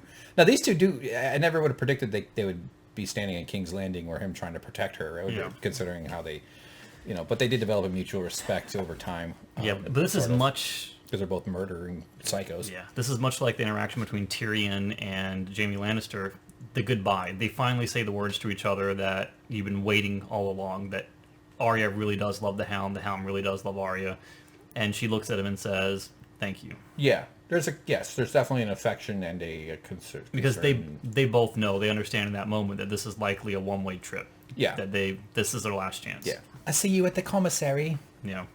Is commissary, is that food? Yeah. Okay. What's the one for medicine? Medicine? Infirmary. Apothecary. Apothecary. Apothecary. That's like that's like an old medicine shop. Yeah, that's like the original drugstore. Yeah. Kind of like, yeah.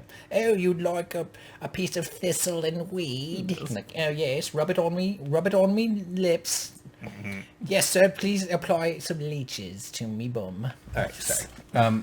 Okay. So more stuff burning. Oh God, James, I think I'm getting BO. That's great. Woo. Sorry, I'll keep my arms down for the rest of the episode.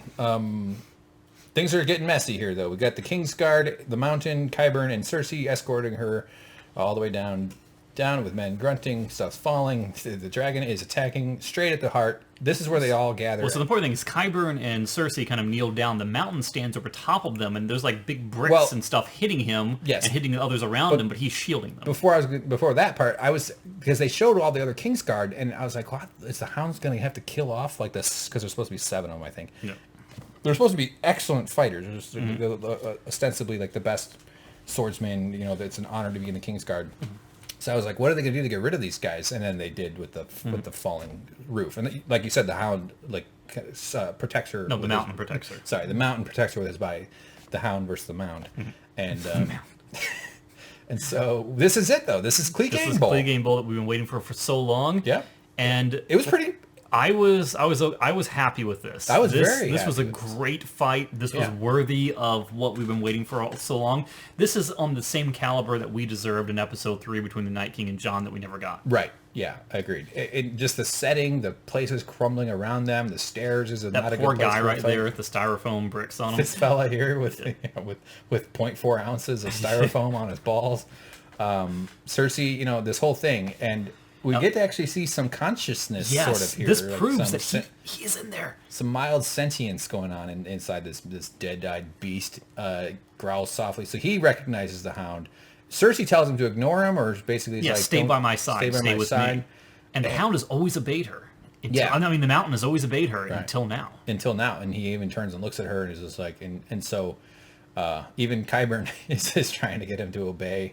And, guess what? Oh, I didn't even catch this. So he actually, this is supposed to be the death hit. I didn't pick up on, it looks like he's getting... Yeah, he gets crushed right against that. Yeah, stabbed into a corner of rubble. And then flung like a doll down the stairs. With his eye all fucked up. He's bleeding out of his cocaine nose. He whips him to the ground, and that's the end of Qyburn. And Cersei's like, oh shit, I need a new hand. And I love how the walls crumbled away, so it's like this open air battle now on the staircase. It was a very epic feeling fight, I felt. Like this, with the destruction of the building, with Cersei now being completely vulnerable, with all of her guard gone.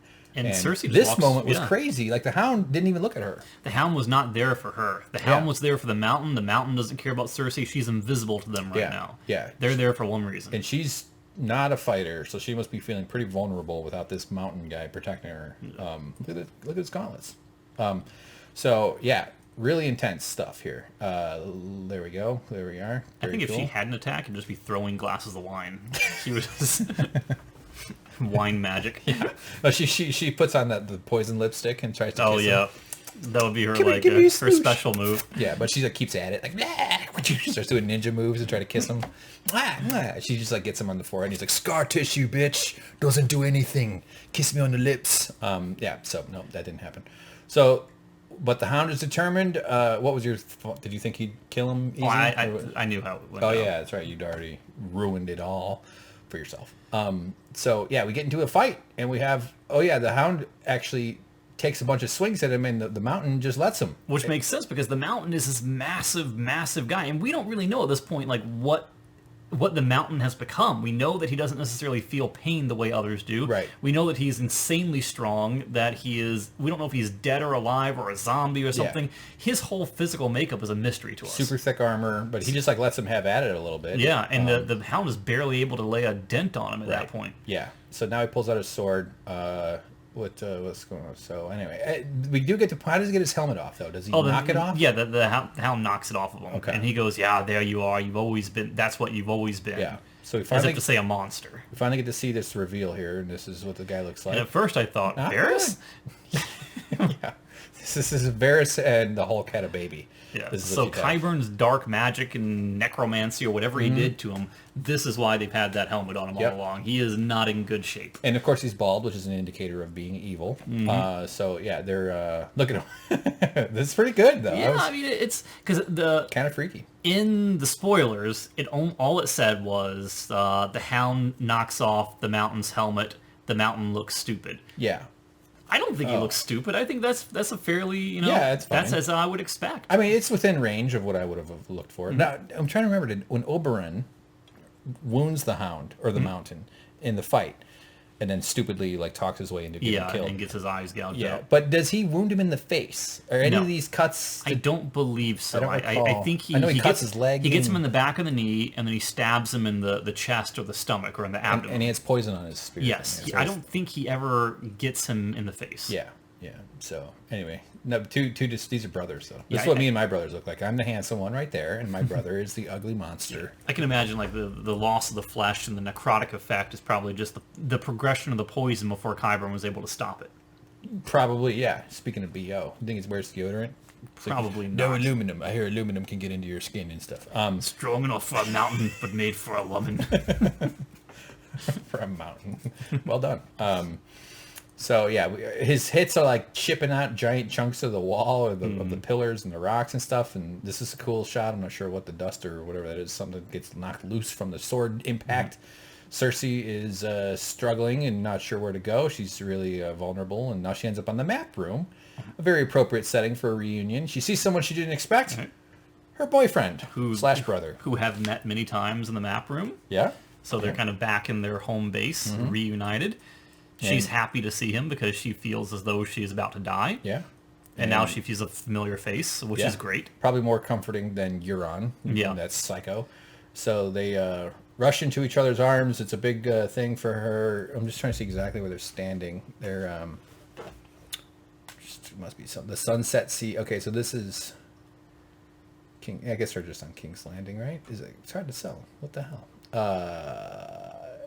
Anyway, they're on the map, right?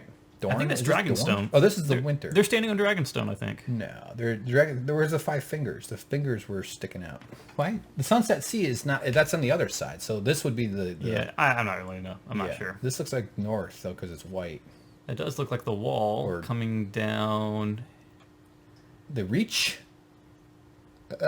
Sorry, this is horrible content. Sorry, everybody. Ignore this. We'll delete. I'll look at it later on. Yeah, it's fine. Anyway, tears are flowing and. I started tearing up. James was sobbing like a little baby. I can't tell you how much. I had to hold him and caress him, offered him a nipple, and then he finally relaxed. So she knows that he's bleeding from 2 wounds in his side. She seems to realize it's pretty serious, but he's like, it doesn't matter. That's right. And tears are just see-through blood. Mm-hmm. And so they're hugging, and things are pretty bad for everybody. So they're going down to exactly the place that Tyrion told him to go. So he's going to try and get her out of the keep, save her, get her to the dinghy, and try and save her life. He knows he's probably not going to make it. All that matters to him is her safety. It's her only move, and they have a little one on the way. Yeah. So anyway, back to the fight between the Mound and the Hound. And they're, really going at it with each other. Wow, that's a cool shot. Yeah, it's just like burning chaos and Armageddon below as they fight in the tower. It's super cool. It had a good vibe. I really, the whole staging of this fight was great. So yeah, it was cool. Big fights, and he does look a little bit like Darth Vader. Egg-headed weirdo when he takes his helmet off. Remember how disappointing? He still never says anything, but you know that his intent of what he wants is there. Yeah. Yeah. He knows it's his brother. He's flung aside Cersei. Yeah. Exactly. So abandoning Cersei was pretty surprising. So anyway, he gets stabbed here and just grabs it and pushes all the way through his back, and then he backhands him.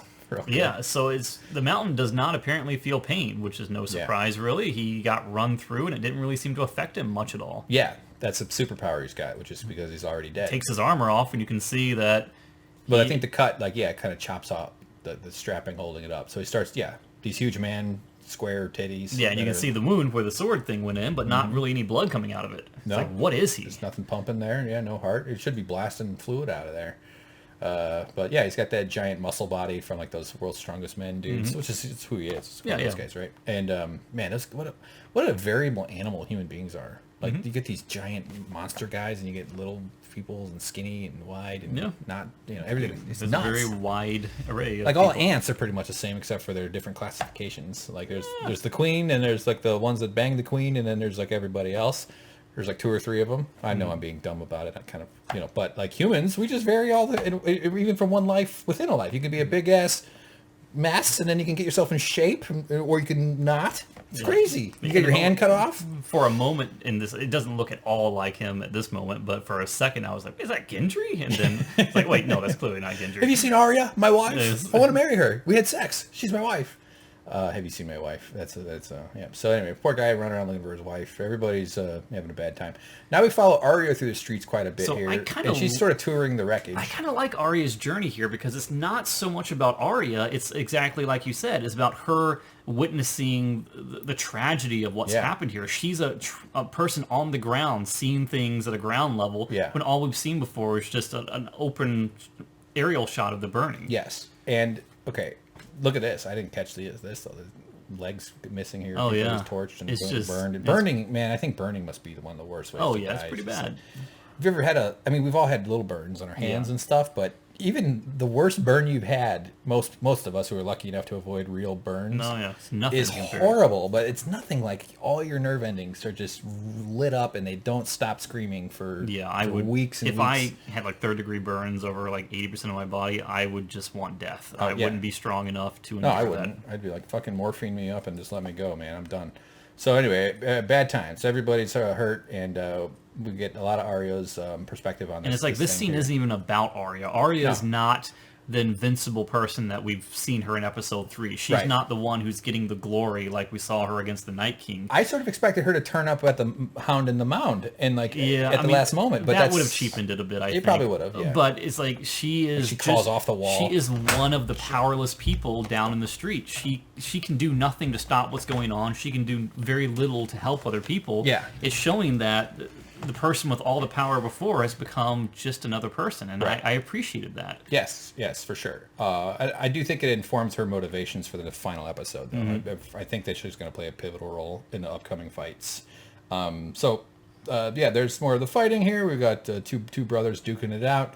This is them. This is him doing his famous overhead pound down, and this guy's got a lot of power behind his attacks. So you just know this is a devastating blow. Yeah. Yes, big time. Just gonna rain down super strength here. Plus, he's also got the evil bald strength, which is something that bald men have. Which is sorry, you all hair people. And it's like Uncle Fester. Yep, Uncle Fester. Anyway, this is what we say. Nora, we learned her name. Norma or Nora? I think it's Nora. Yeah. So Shirley. So all the while, it's kind of cutting between Arya and the fight in Clegane Bowl to show that the Hound is kind of suppressed and down on the ground. Arya is suppressed and down on the ground, getting trampled by people. Yeah. The Hound is finally able to try and do something to save himself, and Arya gets picked up by this random woman who we saw ironically, she was the one who was the last at the gate Yeah. that didn't get through with her kid because the Hound and because Arya pushed Yeah. through into the gate. Yeah. So now she is the one who saves Arya by lifting her up off the ground. Yeah, which we're going to get to. We've got a lot of the Hound fight here. But yeah, definitely we're going to pick that up in a second here. So the Hound pulls out this knife, gives him a nice stab. You think these things would be bent? They would stop it. Yeah. These little weird penises Yeah. dangling off the end. But he's stabbing him everywhere, and it's Yeah. having no effect He's whatsoever. just jabbing him with it like a pincushion. Just fucking dies. The dude won't relent. You can't stop him. He starts laughing even, which is sort of a kind of an interesting reaction. But then the old thumb in the eye move. He starts doing his Oberyn move. And which is, I did not want to see the Hound, a character that you love so much, die the same way. What's worse, in the movie about not Godzilla. What's the other Godzilla? King Kong with Jack Black. Yeah. Where King Kong fights like the lizard monster, the dinosaurs and stuff, and he, spoiler alert, it's an old movie. Rips the jaw off? Yeah, tears the jaw Yeah. open. I always thought that was like a really like violent, interesting kill move. But is that worse or better than the thumbs in the eyes and then popping a guy's head? Just the idea of having your eyes exploded is like, oh god, no. Yeah, the thumbs in the eyes move I think is like one of like the grislier ways humans. It's just so primal. Yeah. And I bet it's happened. And why the fuck not? If someone was attacking me and it's all I had, I'd fucking poke your eyes out. Fuck you. Yeah. And you see the blood coming down, so it's almost as though this is going to happen. This is how we lose the Hound. Yeah. Ugh, God, it is brutal. And so the stabbing continues. The Hound is pretty strong. Teeth and everything. He's pushing him off. He can't get him, and he stabs him right through the eye. Though he gets a good one in there. And even that doesn't take this beast down. Should have twisted it. If that tells you anything, is that he's not even human anymore. Right. So one eye seems to still have survived so far, so that's good. There's nothing worse than being blind, I can imagine, during this, especially a fight like this. Yeah, so he knows this is the only moment he's going to have where the mountain is basically temporarily staggered. Yeah. And he knows if this doesn't kill him, he stands no chance at beating him at all. So he does... Plus, he's wearing Bran's goth lipstick. Yes, he does the only thing that he can do. And notice the openings in the rocks. That's something I didn't catch before because it didn't seem quite plausible. But the walls are very weak behind him, so there's pretty much one move here, and he goes for it. He screams, and this was the music was swelling. It was a beautiful shot. It was sad to see the Hound go, but this is how he wanted to go, and just into fire. Of all things, the one thing that he feared more than anything, but to have the mountain burn along with him, it's like that's poetic. Yeah. Well, we think the mountain is dead. Now, will he be back in the next episode? I think he and Zombie Hodor are going to team up and have a buddy comedy. Yeah, I don't think so. Zombie Mountain, Zombie Hodor, and it's going to be called Zodor and Hooch. Okay. Pretty good. Hooch! Did you chew up my shoes again? I was just watching the scenes from, what was that show with Zach Braff, the medical one? Medical Zach Braff. Dr. Braff. Oh, come on. Zach. I thought I was thinking of Zac Efron. Scrubs. Scrubs, yeah. I was watching Scrubs where they were doing, there was a character named Hooch, and they always did that Turner and Hooch joke routine. Oh, yeah, because they must have stolen it from me. So yeah, anyway, green wildfire. I just like that they had the green wildfire at all. It's and that was part of the leak that we're talking about, because the leak was coming from a guy on set, and he was like, "Oh yeah, the pyrotechnics groups were experimenting, trying to find a way to turn fire green." So at least some of this wasn't CGI. Some of it was actually perhaps practical. You can see the green halo around Jon's head there. It's interesting. I'm wondering if that's green screen, like masking. Hair is tricky, man, with green screens. I've done some green screen stuff. So, although I'm sure these people know what they're doing. Oh, yeah. I just Google it when I'm working on it. Cool stuff, though, man. This whole place is burning. Everything's messed up. It's all bad. Jon is now trying to get his troops to leave. Fall back! Fall back! He knows that they're all going to get murdered by his girlfriend, which is probably hard to explain at the funeral. Arya, covered in dust. She's turned into Pompeii Arya. Yeah. Pomparia. Yeah.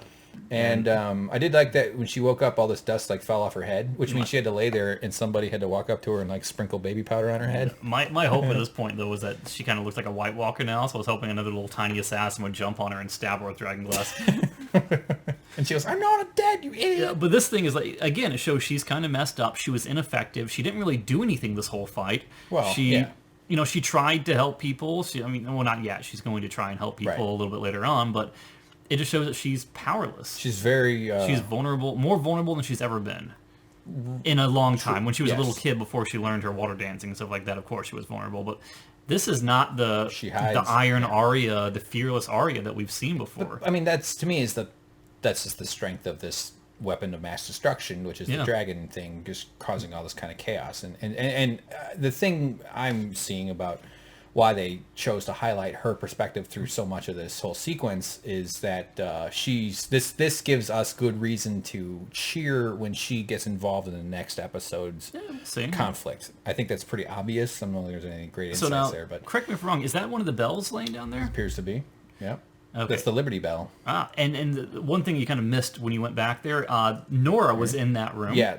So she says, if you stay here, you'll die. Come with me. Right. Yes, she's trying to get her to come with her, and she's got the little girl. Yeah. So, Arya tries to talk these people into leaving. But they don't want to leave because they're like, it's more dangerous out there. If I go out there, I'm going to die. Which, and to be totally fair, they're both right. Because you don't know what's worse, staying in a building or running around out in the streets. That's why no one has any clue what the right thing to do is.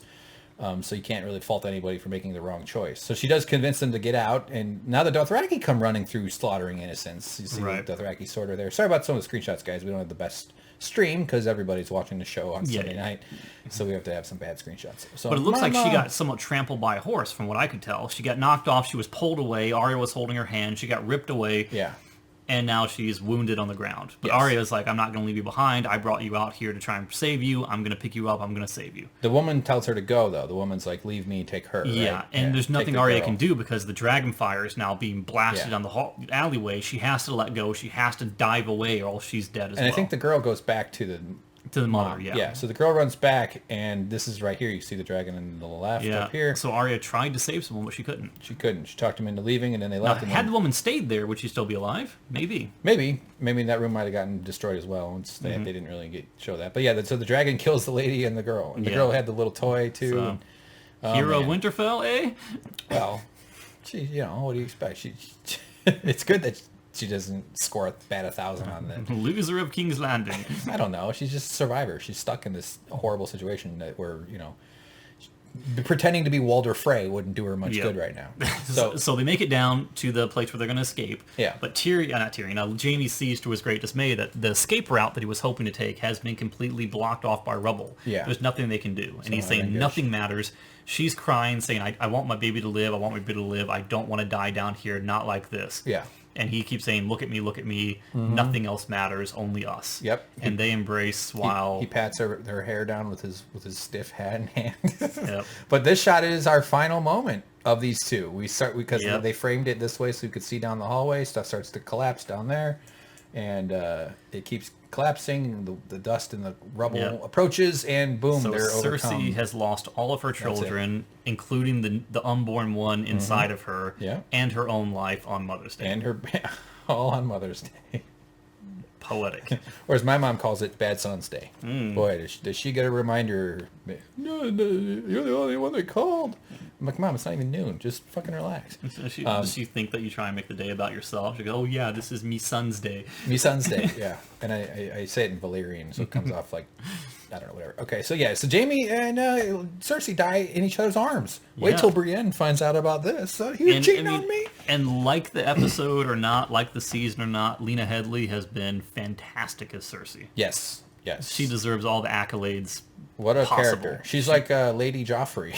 Yeah, I hope she, and I mean that, I hope she's not cast the Joffrey guy, whatever, what's his name? I can't think of his name. Angus? Is his name Angus? I never really followed him. He's like too smart for his own good. He's like one of those too intelligent people for this planet.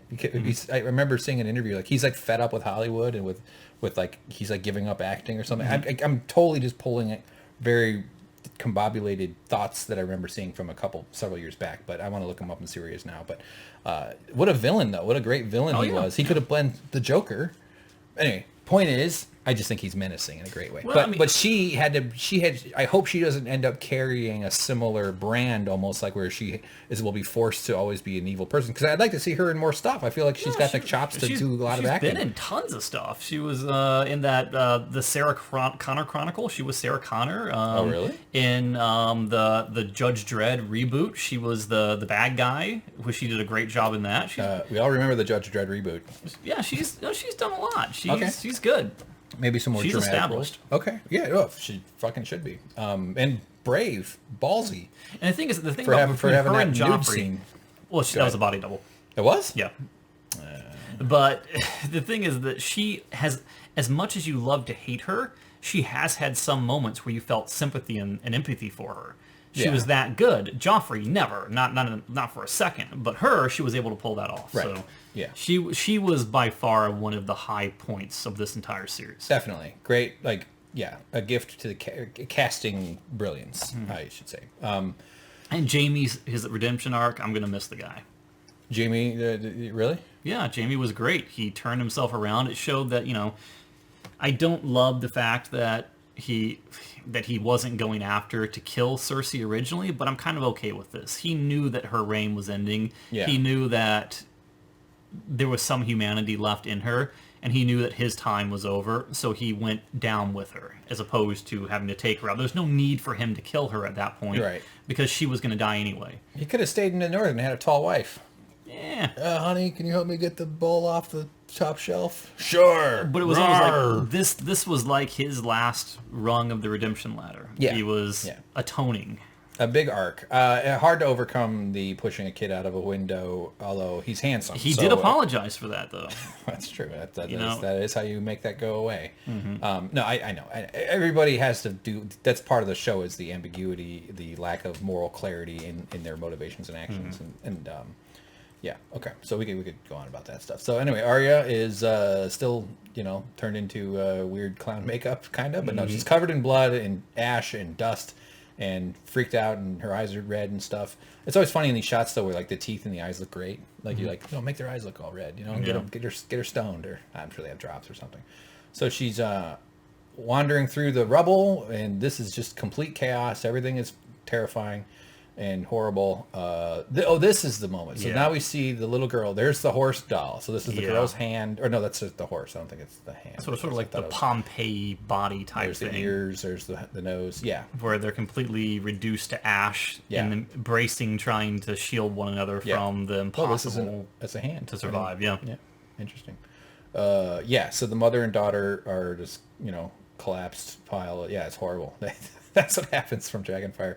The little horse doll, though, is obviously it's there for a reason, and very easy sentimental. Otherwise, you'd never. It could just be anyone, right? But speaking of horse, maybe it manifests into this, because all of a sudden, Deus Ex Horsina. Yes. What the fuck? And I mentioned that she called for the horse Uber an hour in advance. Yeah, James called it a horse Uber, which is a good joke. I called it a pooper because I'm an immature idiot. It's hard to tell. We saw the Dothraki ride in on white horses. It's highly unlikely that a horse would survive something like this, where the whole world is collapsing, and the horse is kind of a fragile creature, Yeah, a broken hoof, they fall over, they're fucking toast. And this is a beautiful shot, beautiful music. Yeah. I'm not quite sure what they're trying to convey here. Is that I don't know how we can tell if it's the horse from the beginning that we were sort of speculating about, because like you said, the Dothraki guy had a white. I mean, who knows? I don't know. But they people love a all white horse for some reason. Yeah, look at her, man. That's that's what I look like when I wake up in the morning. Yeah.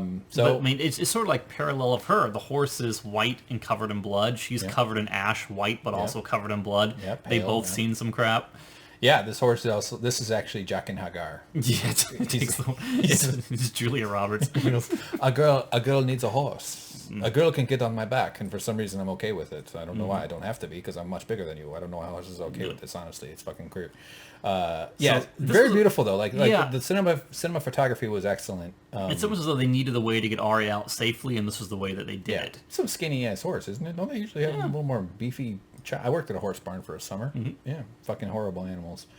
They're beautiful creatures, wonderful species, but just having a barn is expensive. One of the horses kicked a lady that I worked with, and she had to have her head stapled. I wasn't around for that, but she was sore. I was half expecting that Arya would run off and that the hooves would step on the body of the woman and child and they would just explode into ashes and kick up in the air. Just a dusty footprint. Yeah. Yeah. Oh, man, that would have been brutal. Or this guy, though, like his brains are still in there bubbling, like, turning into barbecue. So off she goes. Nice open path. It's a little too convenient. It's a little bit like all the flat caves in Star Trek. It does kind of look like the Pompeii ruins again. It's just like everything is just completely destroyed, annihilated. Devastated. And even buildings that didn't take a direct hit, I imagine, are on fire. And I mean, the whole place is probably burnt up, and all these corpses and bodies. And although ashy bodies are probably easier to clean up than a full torso. Mm-hmm. So Arya rides off, and that's the end. We reached the end here. You know what the name of the horse was? Shadow Email? Speedwagon. Speedwagon. Because Arya Speedwagon. Yeah. I've made that joke before, and it was not good. But you have? Yeah. I love it. I like that joke. I'll give you $5 if I can say it at my next office party. Mm-hmm. Well, that's the end. We got to the end. We'll put it back on a real screenshot. James, so one more episode. Let me just say something. Next week will be delayed. I should have said this at the beginning. But next week will be delayed. I'm actually traveling a little bit. I'm going to be going home for a while, so I won't be around for Sunday night. I'll get back on Tuesday. We're going to record it on Wednesday, and I'm going to hope to post it Thursday or maybe late Wednesday night. So that's sorry about that, but I just can't. Good planning. Good for me to have a break. I didn't even realize I'd already booked the tickets, and the show I work on was taking a brief break, and it lined up with a thing with my dad to go. My dad and I are going fishing because white people are living cliche, and so I'm going home. And I could use a little break too. So I'm looking forward to it. So I want to hear. But I'm too tall for planes. It's fucking annoying. Yeah. But anyway, I want to hear your predictions of the next episode. I read the spoilers. The spoilers for this episode turned out to be 100% pitch perfect. It's not pitch. I said that already, but sure, fine. Absolutely spot on. So I feel like I know exactly what happens next episode, so I'm not going to say a word. Okay. Because I can't speculate when I feel like I know. All right. So in the next episode, Arby's sees an opportunity for all this free beef on the ground. No. Okay, Jon has to reconcile with Dany. She's obviously now the main villain, and Dany is not going to be allowed to take over with after all this destruction. Arya won't allow it. Jon won't. Exactly how it's going to turn out, I don't know. So Tyrion will probably. Oh man, I'm trying to be specific, but I just don't think that they're going to let Dany win. She'll assert power, and in some way they're going to kill Drogon. They have to, because he won't be loyal to anybody but her. I don't even think that Jon as Targaryen is enough to take on Drogon's loyalty. I don't know how that'll happen. Trying to be, Bronn will play a role. I still think Bronn's going to have a redemption moment, especially now that Cersei is taken out, and Bronn will somehow, I don't know. Maybe they have one more of those ballista wagons, and Bronn fires the shot or something at Drogon. We're rapidly losing characters. I'm wondering if Bran's going to play a role in any of this. It seems like he should be involved in the whole thing, being that he has the internet in his brain and knows everything. So I'll be curious how that plays out. I'd like it if they brought back some of the Night King or Children of the First Men stuff, or the Children of the Forest. Yeah. Maybe there'll be something there, because I don't like. Is the world reaching a turning point here where they sort of give up on or maybe they kind of start heading away from monarchies and dictatorships and towards democracy a little bit more? Because that's ostensibly I use ostensibly twice in this, but that's you know what I mean? Like maybe there's some sort of awakening that occurs societally that they explore. I doubt there's enough time for that, really. I'd like to see that kind of thing. I don't know, though. It's a tough one. Yeah, all good thoughts. Well, thank you. It's nice of you. So what are your predictions? Well, first of all, what happens is this. No. So how it'll happen, I really want to be more specific. I'm just struggling to come up with something. I think that the destruction of the Red Keep, I guess one of the main, it could either happen like a few days later, or just as a continuation of this day and this night. Like it's going to be a forward, just a continuation of this episode, almost like this is part one of a two-part, because they have to deal with Dany right away, or Dany takes on some sort of role as a ruler over this ruined capital city with a continent that unites against her, because now no one will be loyal to her at all. And Jon especially can't begrudge that. He witnessed all of it, or at least from his perspective. Arya witnessed all this terrible stuff. I don't know. I hope Sansa dies, because I predicted so in a Deadpool at work. And my reasoning for that was I figured they'll kill one of the Stark kids. So I figured they're not going to kill Arya. They're not going to kill Jon. They're not going to kill Bran. They'll probably, I guess all I hope is that Sansa. when it's all not that I want her to die. Yeah, when it's all said and over and the final credits roll, I want an after credit scene that just cuts to Gilly real quick and she explodes for no reason. Like into lettuce, like in Big Little Shop, Big Trouble in Little China. So there's that one sequence where Dany has a vision, like a magic vision or something, of her walking through a ruined keep. So I'm wondering if that's like her landing Drogon, and it's not snow, it's actually ash falling or something like that from like the burning building or something. Yep. So I'm guessing that that's what that is. And that's probably where the final confrontation happens. I would bet that they would go out of their way, even though we don't really have a lot of confidence in DB Weissehoff or whatever. D&D with their storytelling chops, but I'm guessing they pulled this, like the fight sequence between the Mound and the Hound pretty well. So I'm assuming that there'll be some kind of epic confrontation. Although Dany's not a fighter, so she has her dragon, and that's pretty much it. I don't believe this episode was directed by D&D, though. I think the final episode is written and directed by them. So that, I mean... And you saw, like, they don't have like a big pedigree of great shows. What have they written? I think they did Brothers with Will Ferrell as one, and I think they did, like, one episode of It's Always Sunny in Philadelphia, and I think they did... Yeah, they did Wolverine Origins, the most hated X-Men movie ever, which had Deadpool as this mouthless Project X, which Ryan Reynolds hated so much that he actually went back in an after-credits scene in Deadpool and killed off that character to correct history. Oh, really? Yeah.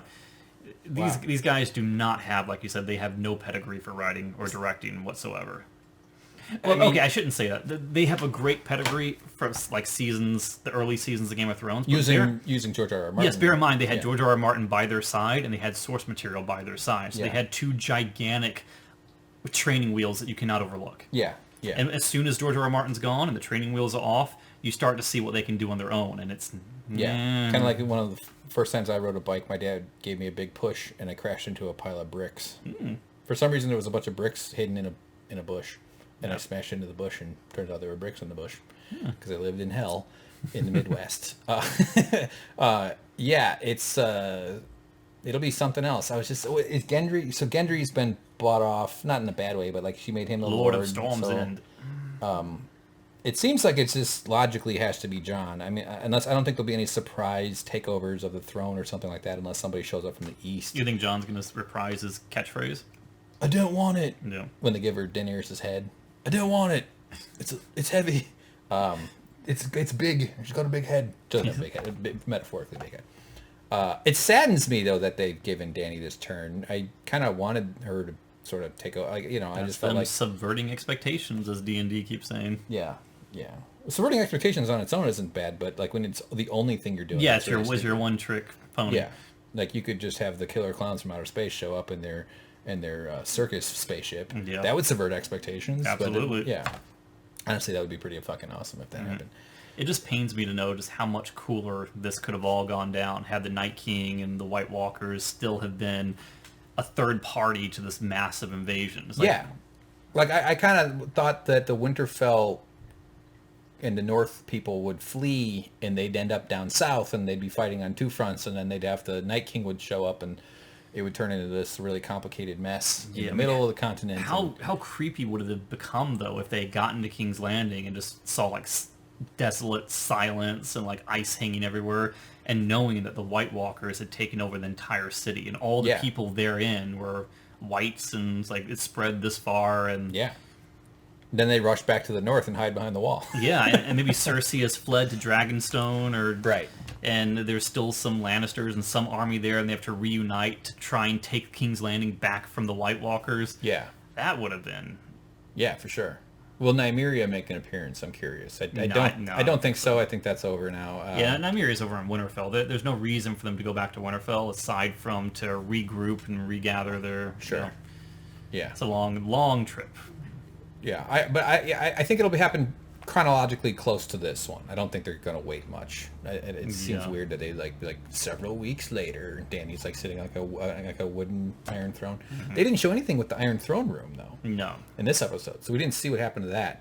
I will be curious to see if the Iron Throne swords, like if they do something with like forging another sword into or breaking it apart maybe, or if the throne itself will play some kind of role in the final episode. So I don't know, man. Overall, though, this episode you liked? You enjoyed it? I mean, there was at least a dozen things that I thought were incredibly stupid, but the rest of it, the spectacle of it, the Clegane Bowl, I loved. You know, yeah. I really enjoyed that. The utilization of Arya, I really liked. I felt like it humanized her a lot more in this case. Right. Just the directing and cinematography of the destruction of the city, I thought was beautifully done. The shots were amazing. It didn't bore me at all, but, you know, it's still tragic to see what happened to the character of Daenerys and how quickly it had to escalate and how, you know... Yeah. I kind of wanted to see Cersei... It's going to sound really horrible, and I feel like a sick person saying this, but I kind of wanted to see her die a more violent death. Well, she definitely deserved it. She sort of got off easy, like she died in the arms of her boyfriend, brother, lover. At the very end, though, she showed a human side that you haven't really seen from her, where she breaks down and cries, says, "I don't want to die like this. I want my child to live." Yeah, but that's... I mean, that was a selfish moment of hers. I assume most of us would turn into like, shit, fuck, why yeah, but she didn't go out scowling like she usually does. No, wouldn't expect her to. And then the lady goes, ding, ding, shame. Ding, ding, shame. So, no, I mean, it's fine that she's... I would be shocked if she didn't get killed somehow, but she did... I guess that's a better way of saying it, though. She deserved something worse, but also I don't know. She's just... It's a lot of really poetic deaths, to use that term again. The Hound in the mountain falling down into the flames. Jaime embracing Cersei as the keep that she ruled in collapses down onto her. Yeah. You know, it was... This is a very artistic episode in terms of the resolution and the end of certain characters. Right. Yeah. So I guess it'll be interesting, though, to see how the Dothraki and Unsullied manage. I think Grey Worm's got to go. If he stays as sort of psychopathically murderous, especially after the Westerosi decide that it's time for Dany to be, we're not going to let this lady be our queen. His will be an interesting case because he seems pretty devoted and ready. He's got nothing to live for now. No. So I'll be curious to see how that all plays out. He's going to go over to Noth and then join like a beach volleyball team with Missandei said. Work as a bartender at a resort somewhere. Okay. Well, that's good. I mean, I appreciate this episode. I agree with some of the dumb things that you listed, but I also enjoyed this a lot more. I felt more engaged by it. I was feeling a little deflated by this whole season so far, and this definitely reinflated me somewhat. I mean, despite all the flaws in the episode, we're coming from like the ridiculously low point, so it was only one way from there, and that was up. Yeah. And this episode kind of put more wind in my sails. Yeah. They could have fucked this up, though. This could have been like The Hobbit. It could have been a lot, you know, Or, which are the ones didn't they make 3 movies out of The Hobbit? Yes, they did. Yeah. That whole... Huh? You're not allowed to talk about... No. Should we take this out of the other thing? No. It's all no. Okay. Jeez. Not my favorite movies. Wait. Okay. Fair enough. All right. Cool. Well, thanks for watching, everybody. Thanks for click and play. If you're still listening to the end, we appreciate your attention, your likes, your comments. I do read comments when I can. I don't always see. Yeah. Did you see the 12 coffee cups? Like and subscribe if you did.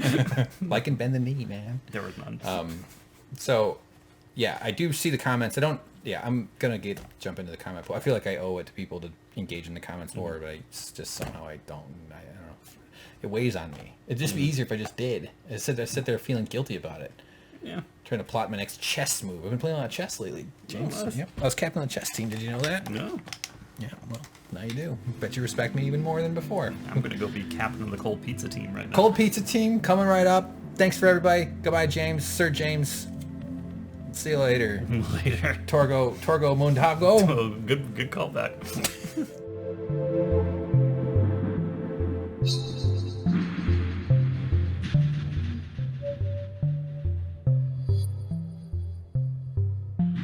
much.